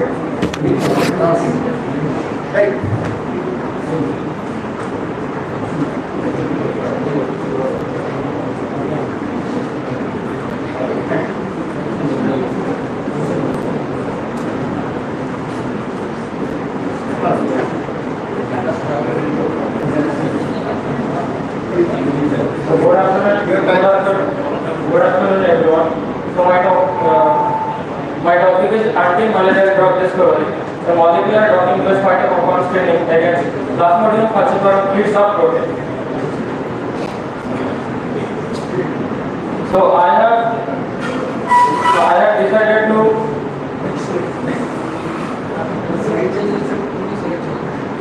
let us understand the conventional method of drug discovery from the phytocompound. So, for discovering the phytocompound, the drug from the phytocompound, we need the extraction, then we collect the extract, then concentrate preparation, then dilution, and then spectrometry, and then statistical analysis. So, for statistical analysis, we use various statistical software like PAS, RStudio, etc.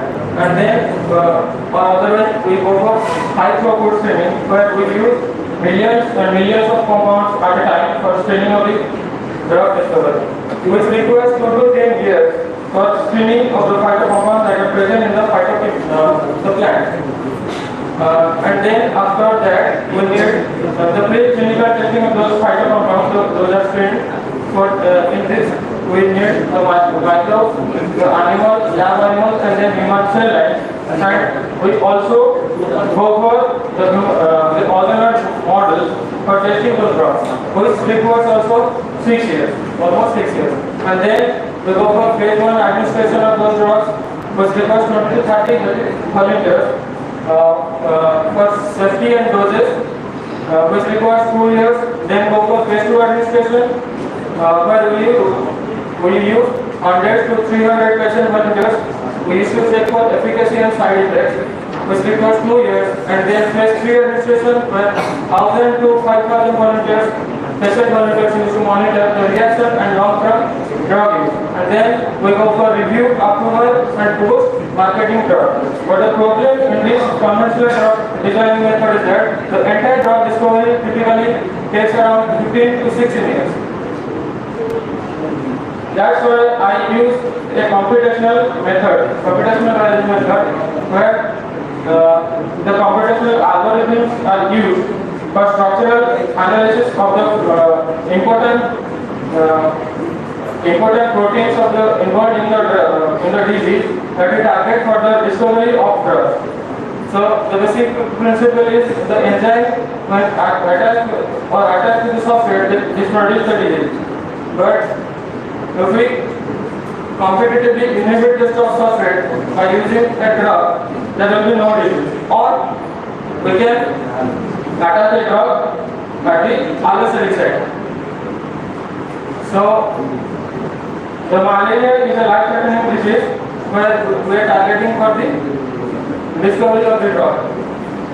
So in the life cycle of Plasmodium falciparum, so we are targeting for the merozoites which are infecting the RBC. Where in the RBC, so there is a protein complex that is called as PTX complex, the Plasmodium translocation of exported proteins. That transport the important pathological protein that will infect for the further RBC infection. So the part of the PTX complex is XSP101, which is the important protein we are going to target for the drug discovery. So now you know the target, the enzyme is HSP101, we attach the drug. So the plexel protein, which are important pathological proteins that will not bind and no further RBC infection will be involved. So for protein, I have downloaded the protein from the PDB, that is the protein database. So it has the three domains, A, B and C. So it is the amino acid sequence of that protein. And this is the Ramachandran part of that protein which shows us the flexibility and functionality of that protein. And it is the hydropathy plot which shows us the hydrophobicity and hydrophilicity of that protein. So the drug, I use the drug, downloaded all of the drugs from the Pokian and then docked by using the software Autodock Nina. So these are the results. So the docking score which is in the kilocalorie per mole, which is the binding affinity of that compound with the targeted protein. More will be the docking score, more negative will be the docking score, more higher the binding affinity of the drug. So this is the dock pose, and as you can see the drug is attached to several spheres. Each of the spheres represent the amino acid of that. These are the dot codes and these are the references. Any questions? So many questions can be asked. Why about your science? Okay, thank you. Thanks. So you have said that the traditional method may use 15 to 16 years in designing a drug. So you have used computational method. So when the drug is designed, are they going to be the test of directly? No sir, they are definitely going to be tested because they can no sir, it is the computational method is narrow down the spectrum of drugs. That will be very easier to minimize the time for discovery.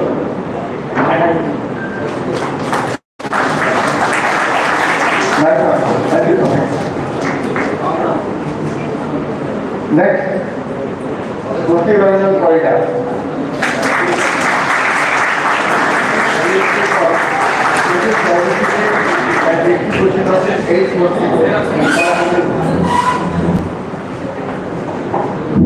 Your time starts now. Good afternoon. Good afternoon. Good afternoon to all the respected chairpersons present over here and all my colleagues. So let's keep the introduction. Let's keep my introduction and just jump into the introduction of the species and the species diversity and distribution of Aedes mosquito in Kalandi, Odisha. So these are my contents. Introduction. So as we know a quote, so I start my seminar from a quote that health is wealth. So anything that decreases or degraded the mobility or mortality of a healthy person should be terminated. So here we do not focus on terminating the mosquito because it has an ecological role. Rather we focus on terminating the pathogens and arboviral viruses that are affecting humans' mobility and mobility. So mosquitoes are carrier of many medical and veterinary significant pathogens and parasites as we know before. So there are reported that only Aedes aegypti is a potential vector for dengue fever, but many papers have been published and give supports to the statement that Aedes albopictus also act as a potential vector for spreading lot of viral diseases.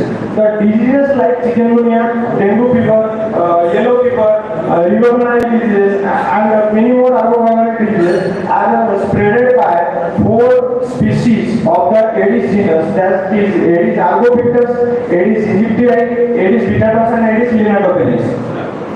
So these are the study areas from different blocks of body data. The mosquitoes are collected, and for the first time we reported in Odisha that in India that we have got Aedes lineatopenis in Thynks. It has some phylogenetic confusion that synthosi and Aedes lineatopenis are very much similar, but only based on the morphology we cannot divide a species into 2 categories. So after morphological studies, we extracted the DNA and conducted the PCR, then we sent it for sequencing, and after sequencing we found that Aedes lineatopenis is also found in Kaland and reported it in NCPA. So these are the 4 major vectors, though Aedes vitatus and Aedes lineatopenis are the vectors that does not cause disease in India, but in other parts of the world it is a potential vector that causes many arboviral diseases. So it is a public health concern nowadays that these 2 major mosquito species of Aedes have been found in Kaland, so making a rise in arboviral diseases in Kaland. So these are the breeding sites of Aedes mosquitoes. Aedes aegypti is only confined to urbanization area, but Aedes albopictus, Aedes vitatus, and Aedes lineatopenis are confined to forest areas. They are found more in forest rather than urbanization area. So these are phylogenetic comparison of Aedes vitatus we have done by DNA extraction, comparing the 2 species of Odisha Aedes vitatus, that is from Ganjam and Kaland, and we compared with other Aedes vitatus of Kerala, Kolkata, Tamil Nadu, and Pondicherry. These are my references.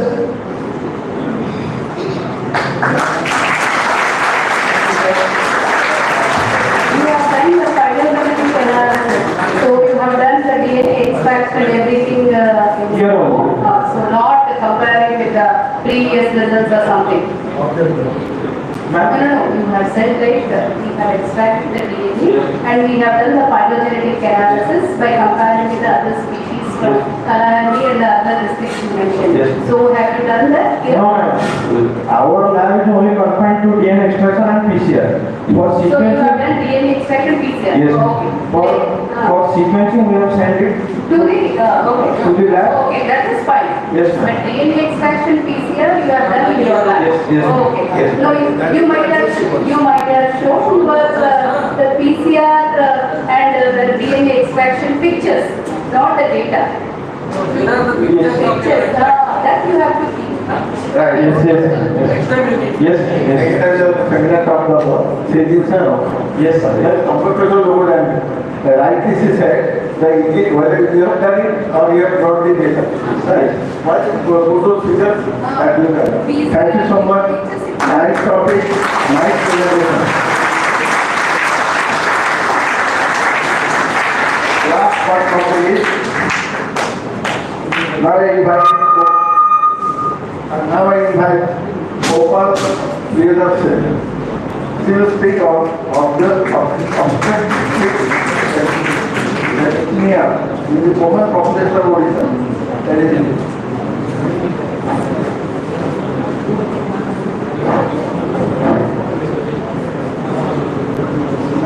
When I declare the title, this was not working. So you can read from the slide. Thank you. This is the last presentation with the hard talk. Your technical session number 4 will be over. Then we hand over the mic to our respected coordinator and organization secretary to give presentation. This is the last. Thank you. Because your bank started already. That is your come quickly. Your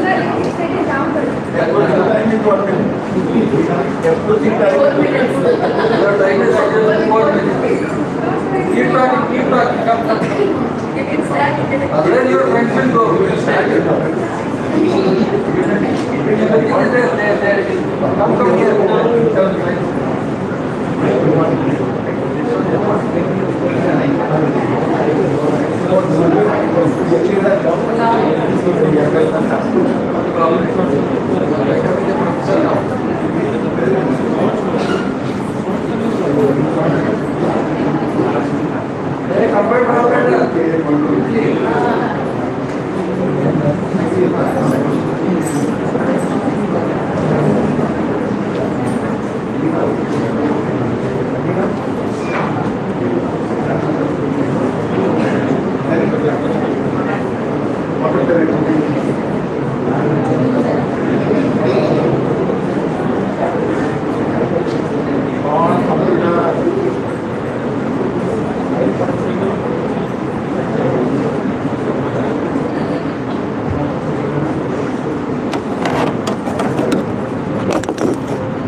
Take the advantage of that start.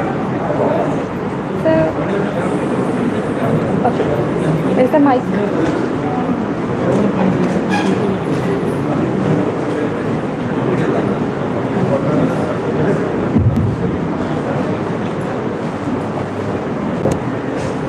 Good afternoon, everyone. Before starting my topic, I would like to thank all the teachers and lecturers who are present over here and all my juniors who are present over here. So it is a proud moment for me to stand before you and introduce myself. My name is Opal Pridarshini and today I will be talking upon the topic obstructive sleep apnea in Odisha women. So, what is obstructive sleep apnea? This is one kind of breathing problem, or you can say the sleeping disorder related to breathing problem, where there is episodic or rhythmic obstruction in the breathing. This happens because of two things. One is the tongue. Okay. So, should I start again?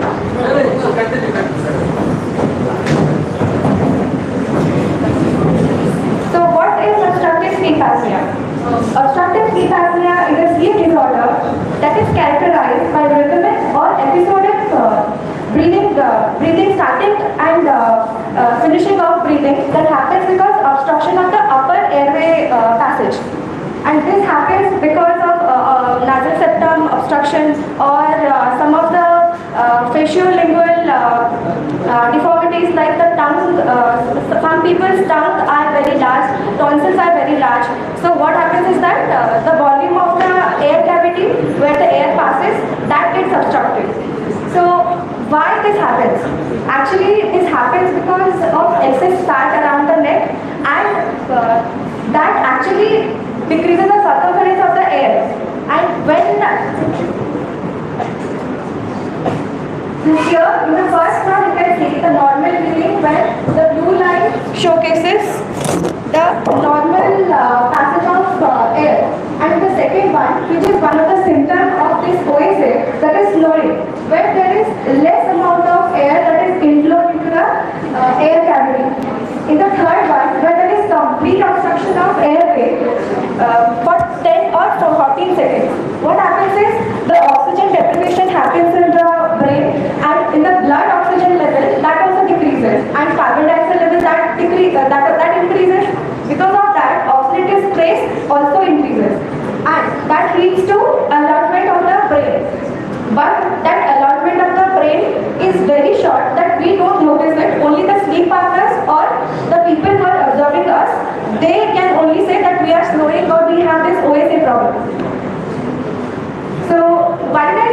topic because this is very common. Apnea is the most common disease, or you can say symptom we have observed in every, you can say some or other time, in women as well as in men.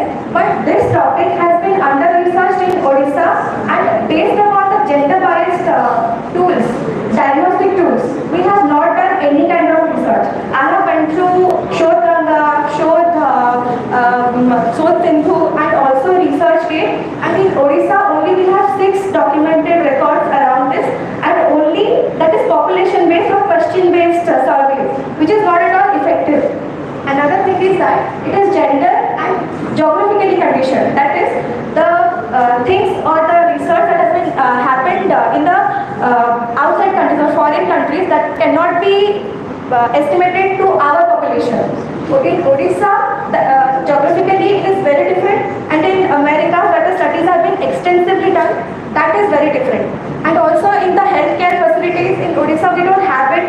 We don't have the sleep labs. Only in some hospitals, like some AIMS, we only have polysomnography or this screening. For the screening of this OSA, we only have very few hospitals.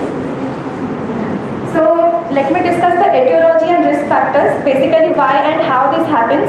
So this is multifactorial. First is the fat distribution, another one is the hormonal changes in women. We only know that hormones play important role during the secondary sexual characters and all.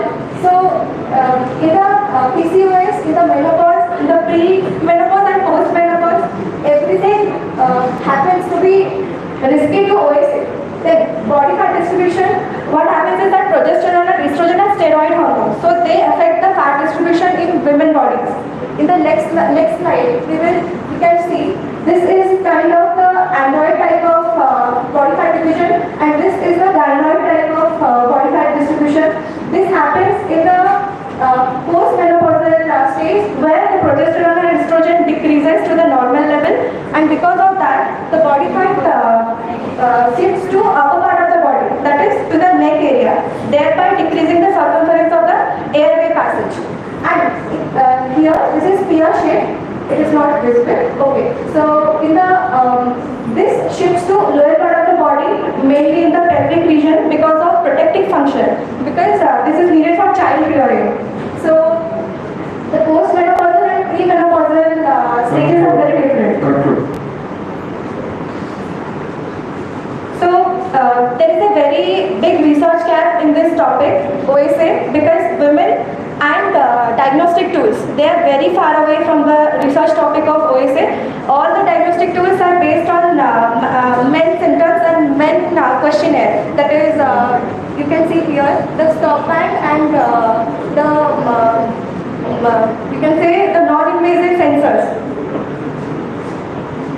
I would like to thank my guide, Dr. Manikrishwari sir, as well as all the dignitaries who are present over here, and Microbial University, for giving me this opportunity to speak on this topic in the National Seminar of Advances in Biology and Biodiversity.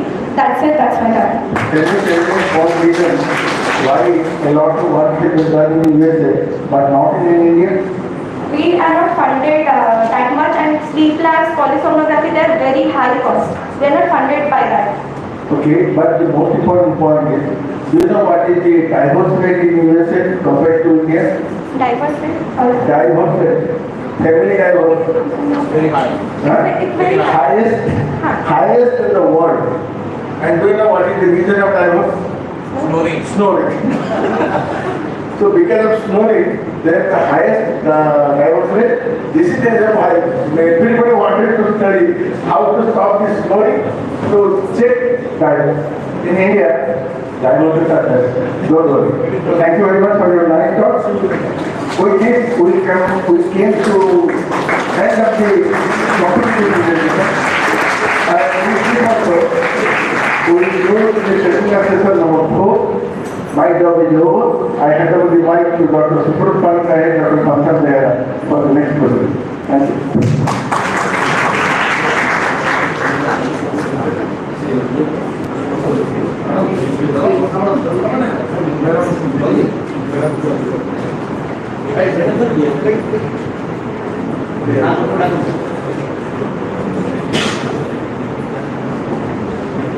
May I request our Vice Chancellor, Dr. Nivedita Nath ma'am, Professor Ashok Kumar Panigrahi sir, Dr. Alka Sahu ma'am, Professor P.S.P. Dhananjay sir, Professor Sujata Pila ma'am, Professor Manoj Singh sir, Dr. Subrat Kumar Panigrahi sir, Dr. Ghanshyam Mehta sir, and Dr. Mumtaz Khan sir to felicitate the presenters.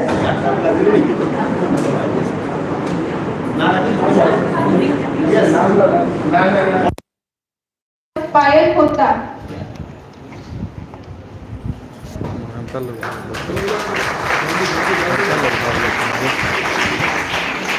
Up next we have Rakesh Das.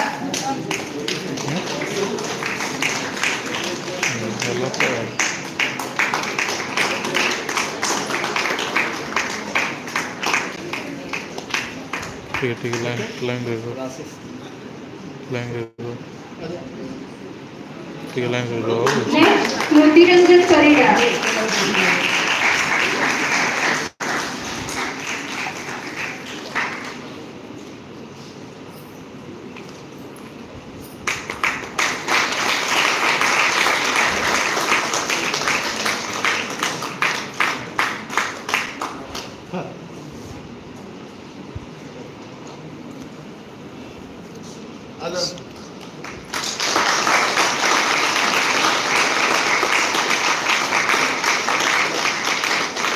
Next, Opal Priyadarshini.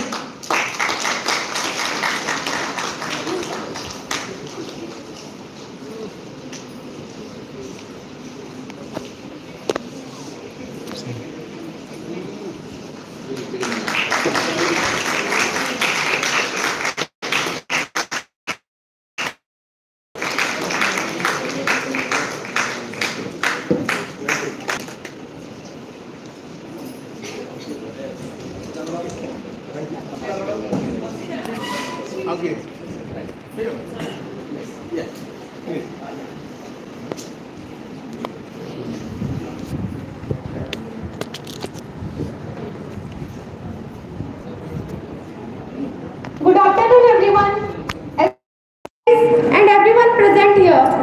It is indeed a great privilege to stand before such renowned and respected dignitaries today. So, as we conclude the national seminar on advances in biology and biodiversity, may I request the convener, Dr. Subrat Kumar Panigrahi sir, to kindly step forward and deliver the closing remarks for this seminar. Please, sir.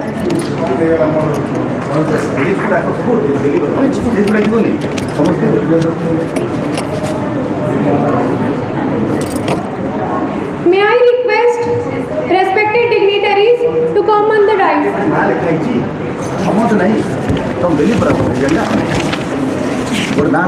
Yes, sir.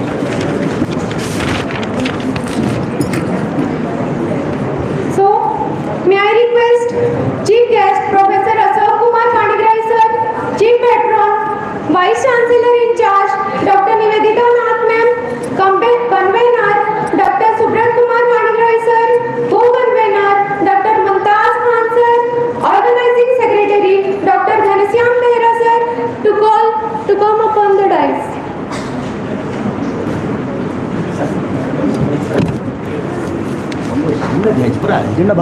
Yes, sir.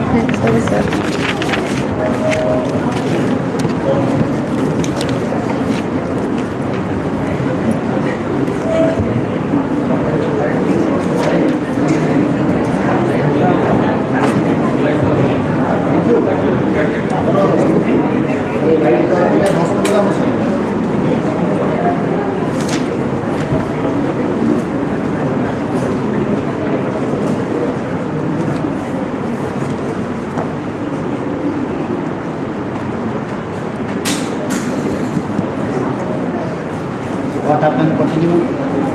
So as we conclude, may I request the convener, Dr. Subrat Kumar Panigrahi sir, to kindly step forward and deliver the closing remarks for this seminar.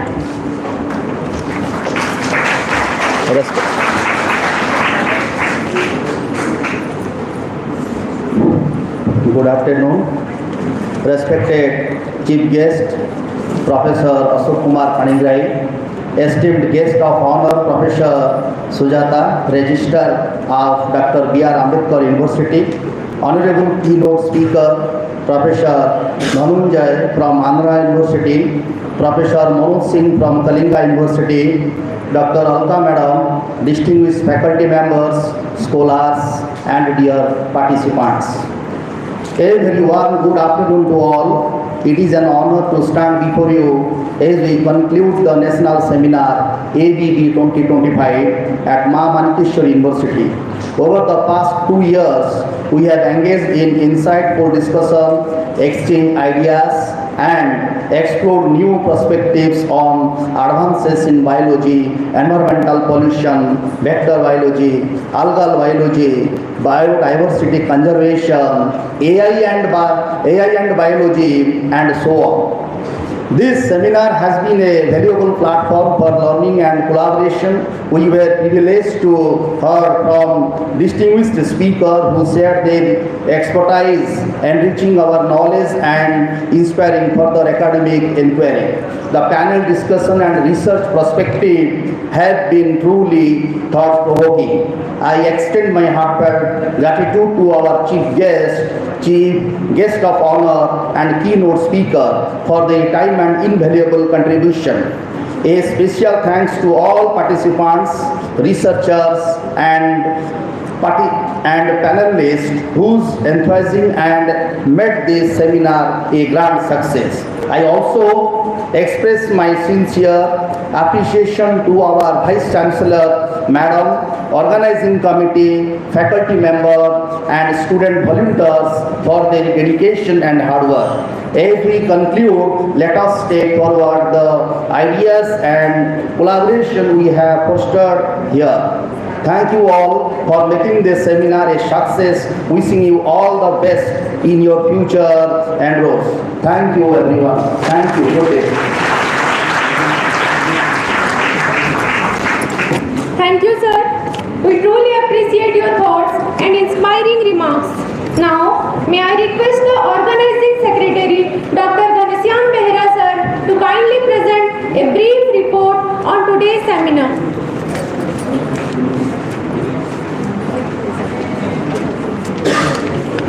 Thank you, Madam Officer. Esteemed Vice Chancellor, Chief Patron, Dr. Nivedita Nath Madam, esteemed Chief Guest Professor Ashok Kumar Panigrai sir, esteemed Guest of Honor Professor Sujata Madam, Registrar of B.R. Ambedkar University, Honorable Keynote Speaker Professor Dhananjay from Andhra University, Professor Manoj Singh from Kalinga University, Chhattisgarh, distinguished faculty members, scholars, and their participants. Good afternoon all. It is both a privilege and an honor to stand before you as we conclude the National Seminar ABB 2025 at Mnikeshwari University. Over the past 2 days, we have witnessed an enriching exchange of knowledge, ideas, and research across various domains related to the botany, zoology, environmental science, climate, biodiversity, and advances in biology.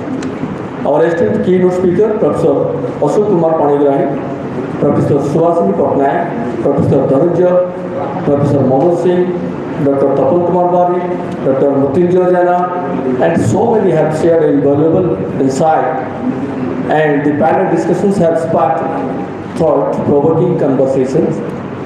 The research presentations from our participants have been intellectually stimulating and have contributed immensely to the success of the seminar.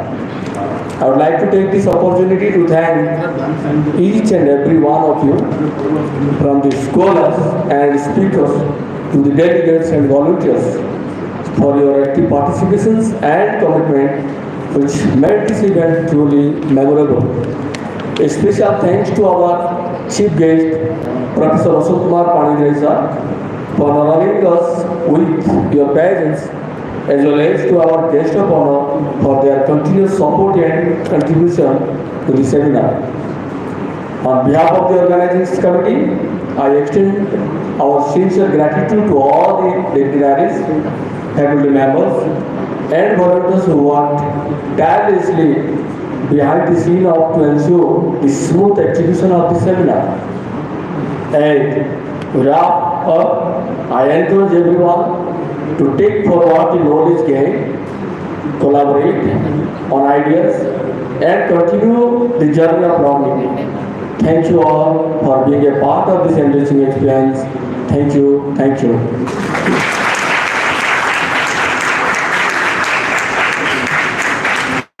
Thank you, sir, for delivering a clear and precise seminar report.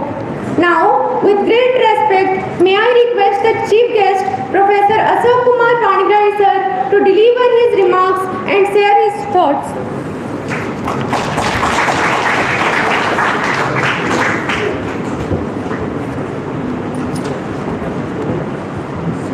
Honorable Chairperson, Madam High Chancellor, Convener of the seminar, Dr. Subrat, Organizing Secretary, Dr. Ghanashyam, and all the anchors, invited guests, faculty members, keynote speakers, and my dear students. I am not here to speak on any topic. This is a Thanksgiving time. First, I thank both convener and organizing secretary. For the first time, I have seen a national seminar engaging all the speakers and students. Since yesterday morning till now. Even for information of Vice Chancellor, actually she has also witnessed, we were there up to 8 o'clock looking through poster presentation. So the lecture session was over around by 7 o'clock, sorry 7:15. Then we have gone for poster. Dr. Singh was with me and my wife was with me. We are three there for educating the best poster. Let me tell you, in poster presentation, almost all the speakers, they have spoken well. Right? Very difficult for us to select first, second, third. I should have given 23 certificates to all the 23 participants. But Convener sir said, sir, we have to select only 3. It was a brainstorming session for us to select 3. Yesterday and today, there were 8 speakers in oral presentation. And all these speakers, they have taken topics from different angles. They spoke well. And again, we have selected 3 from that, which we will announce now. I will congratulate both Subrat Panigrahi and Ghanashyam for one thing. They have selected speakers very intelligently. Because all the speakers spoke on diverse fields. Biodiversity came to diversity of speakers speaking on diverse topics.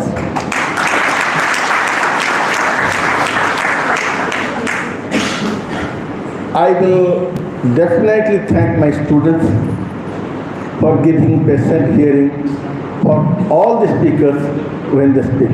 This is for the first time I observed in University Botany Zoology Department organizing this seminar. Don't think that they will invite me as chief guest and saying this. No. Because they are my students, I have every right to criticize them. If I appreciate, I may not.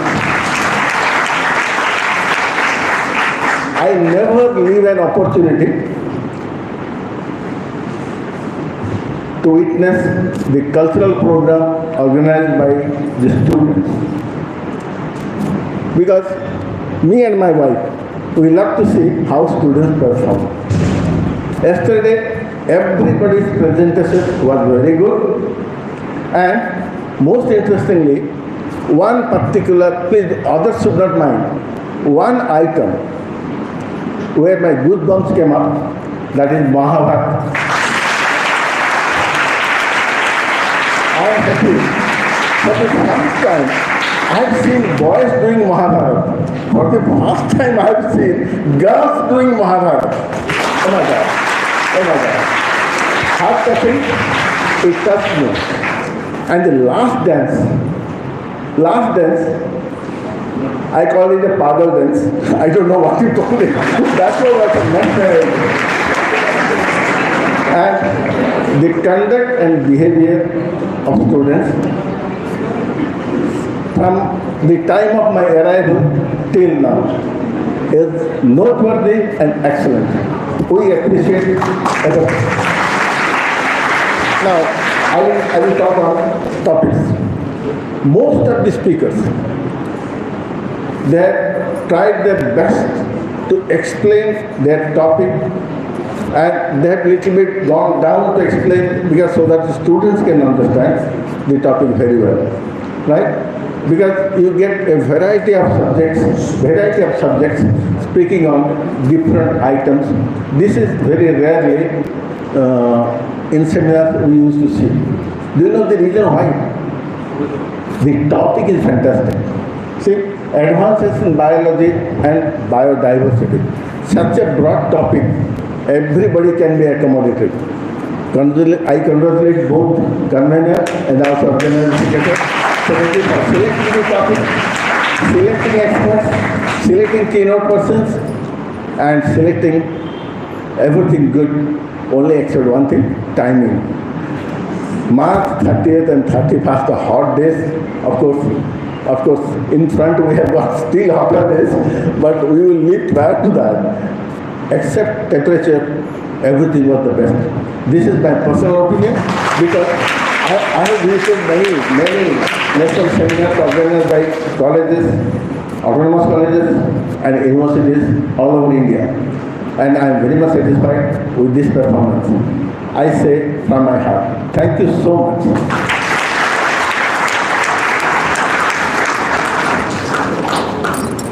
Thank you, sir, for your valuable thoughts and reflections. Now, it's time to recognize the contributions of our oral and poster presenters with certificate distribution. So, with great respect, may I request the chief guest, Professor Ashok Kumar Panigrahi, sir, to declare the results. So, first, second, third, did certificate.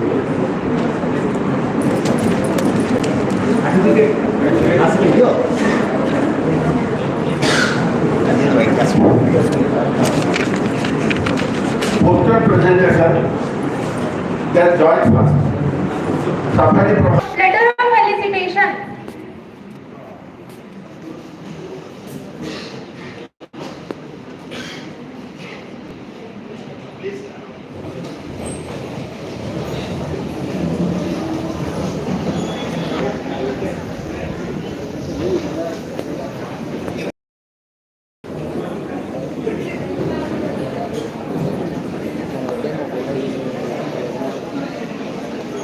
I also request Registrar Ma'am, Professor Sujata Ma'am, Sir Dhananjay sir, and Manu Singh sir.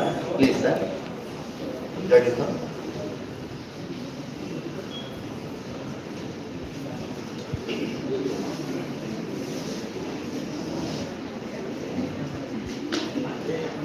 Yes, sir.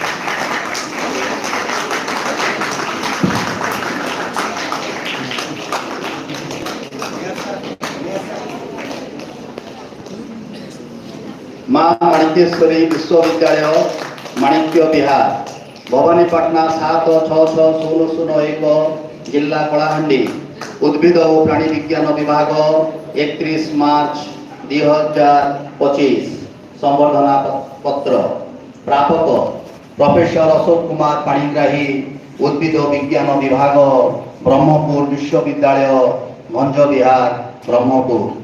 हे शिक्षाविद आपणकर ज्ञानयुक्त व्यक्तित्व को प्रणाम जनाऊँ। आपण 15 मई 1955 मसीह कलिंग विहार ब्रह्मपुर ठारे धरावतरण करते। आपण शिक्षार सागरटीए ज्ञानर असरंती भंडारटीए। आपण ज्ञानर परिधि को मापिबा को कौन मानदंड नहीं। आपणकर शिक्षादान पद्धति निराला और अनन्य। 1976 मसीह आपण उद्भिद विज्ञान गवेषणा दिगरे निज उत्सर्ग करी ओडिशा रे एक स्वतंत्र परिचय सृष्टि करि पारिछंती। आपणक अनेक गुड़िए गवेषणात्मक निबंध जातीय और आंतर्जातिक पत्रिका रे प्रकाशित होई अछि।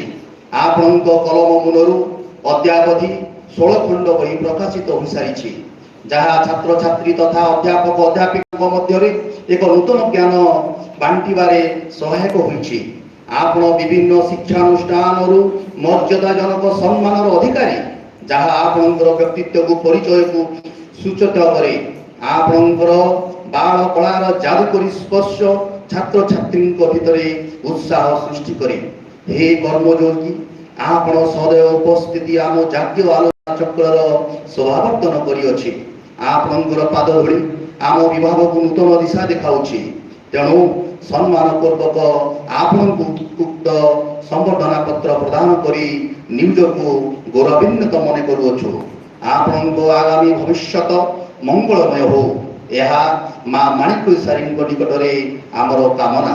आपणकर गुणमुग्ध उद्भिद और प्राणी विज्ञान विभाग माँ माणिकेश्वरी विश्वविद्यालय माणिक्य विहार भवानीपाटना। नमस्कार।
ट्री पैटर्न टा एठी कर दिया 8 पर 9 नंबर कर दवा अपन चलो देन आस डिस्टिंग्विश पैटर्न टा कर एटा कर এটা নাই স্যার हां एला नहीं আপনার ফেলিসিটেট করা ओके আমার কাছে To express our gratitude to the convener and organizing secretary for their outstanding leadership and impeccable organization of this seminar, may I request esteemed chief guest Professor Ashok Kumar Panigrahi sir and distinguished Vice Chancellor in charge Dr. Nivedita Nath ma'am to felicitate the convener Dr. Kumar Panigrahi and organizing secretary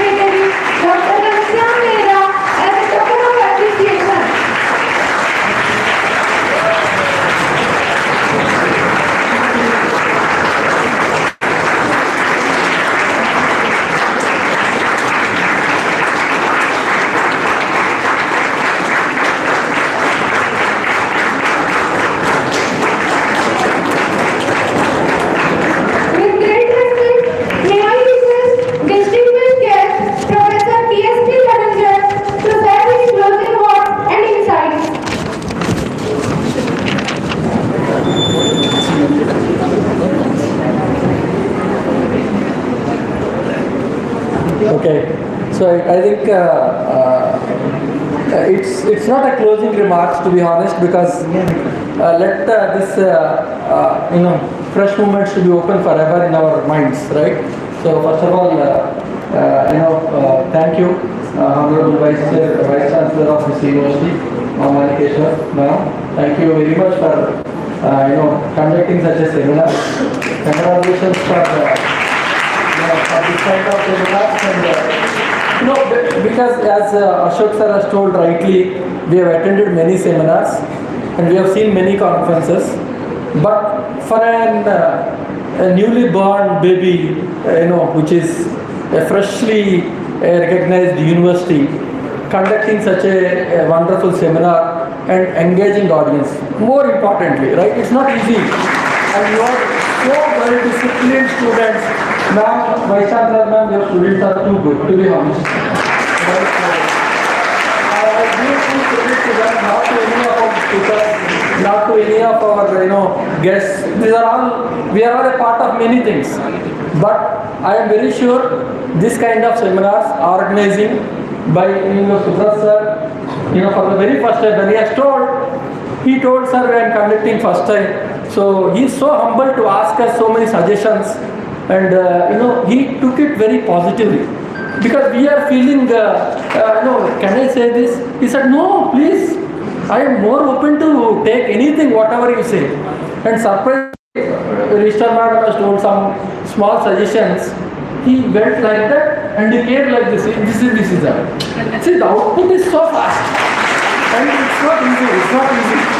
Right? And to be honest, this kind of seminars now, we love to come. When we are coming, we think 100 times. As rightly told, the pressure is on timing. 31st is very hot. Not the hot outside, the hot on our seats, what we have to carry on. Right? Many things, but still, I should thank Dr. Tapan, who is not here, who insisted me and Registrar Madam to be here, because we went as a speakers there in Bangalore University. So that is how the connection came. Right? So we urge you with this kind of seminars to improve your connections, to improve your network. Nowadays, the important work is, you know what? It's not your assets, it's your network. If you don't have your network assets, you will remain outdated. Please improve your networks. That is most important thing. Right? That is, network is your network. So ma'am, with this few words of inviting me and my colleague from Registrar from Dr. Ambedkar University, as well as the other keynote speakers, Manoj sir and all other people, we wanted to thank you and Manakesh sir and as well as Ashok sir for doing such a great seminar. I wish to be here every time when you do something. Thank you. And because we love to come back, we wanted to see you in a great positions, because please inspire your juniors to attend such things and learn something. When you go out of this room, you should have knowledge with 1+. Right? If anybody feels you lose your knowledge, please don't attend any seminars. Right? But I am sure such kind of seminars, you will always have plus in your minds. Right? Everybody, including Vice Chancellor ma'am, including me, including anybody who is, including Ashok Kumar sir, who is always, his graph of learning is always like this. I could able to see, I am meeting him first time, because sir, we are also improving our networks. Right? So thank you very much for giving this opportunity. Wonderful students. Thank you very much.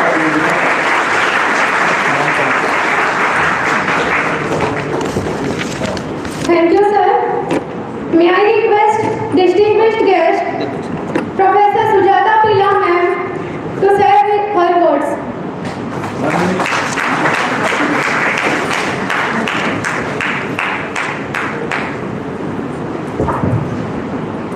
Honorable Vice Chancellor now of Microbial University and all other dignitaries on the dais and off the dais. So it's almost closing session. I will speak for only 1 minute. Thank you, ma'am. Thank you for the opportunity you have given to visit your budding university. And we have had time thank in absence the Tapan who is the bridge between you and us, and I thank the convener of the program, Mosquito, for organizing this wonderful program in this budding campus. Because it's not easy task to conduct a seminar in an upcoming university like this by taking so many hurdles. But he took all the pain in conducting in a very systematic way, and he did it in a meticulous way, all the technical sessions as well as the speaker selection, whatever it may be. And he encouraged all the, the scholars, the faculty and the students by giving, the motivation, and all the students they have come up. I heard all the presentations today. They did very well. And here I would like to give a small suggestion before I close it, because it's a very young university.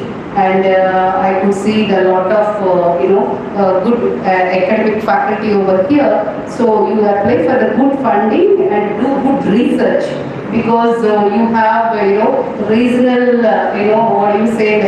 advantage of this area. So make use of it, and you sustain yourself by getting funds from the central government, so that the students will be benefited. Similarly, the faculty too. So with this, I look forward to visit this university with much more laurels, grabbing in your campus. So I wish you all the very best, and once again, thank you very much for the organizers for giving me the opportunity. Thank you.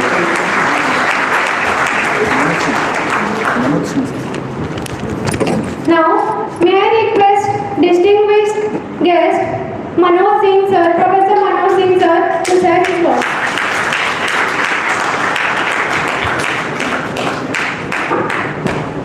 Honorable Vice Chancellor ma'am, and dignitaries on the dais and off the dais. So I have been here since yesterday morning, so I have thoroughly seen how the seminar has been conducted, and what else has spoken already. Dhananjay sir and Ashok sir and ma'am have spoken already about the conference. So need not to repeat that again. Really, this conference I have seen so engaging for the first time. I have also attended many conferences, but I haven't hardly seen so much crowd hearing to the talks, and every talk. That was the best part. And I think this is the leadership which the Supervisor is taking by heading the department along with Ghanshyam sir and Mumtaz sir. The most important thing which I have seen is the humbleness which all of them are having, like from HOD to the students. I have been traveling them a lot since when he have told me to come over here as a keynote speaker, and I have asked him a lot of favors. So he has been accepting every favor very humbly, and that's what I have seen in students also. Even in the night when they are taking me for dinner, at that time also they are very humble. So I think it's the kindness which you have spread and the behavior which they are also having. So this will make this whole world very nicer. I'll really appreciate this effort of yours and other faculties also who are inculcating this thing in your in the students. So a grand congratulations to all of you, and thank you sir for giving me the opportunity to be here at such a nice national seminar. Thank you so much. Thank you, sir. With great respect, may I request distinguished Vice Chancellor in charge, Dr. Nivedita Nath ma'am, to share our thoughts.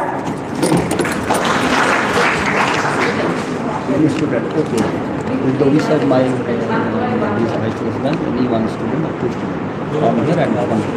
With the wish of respected Vice Chancellor ma'am, please someone from your side, that is from the student side, may come upon the stage to say their words. Or any participants can come from outside.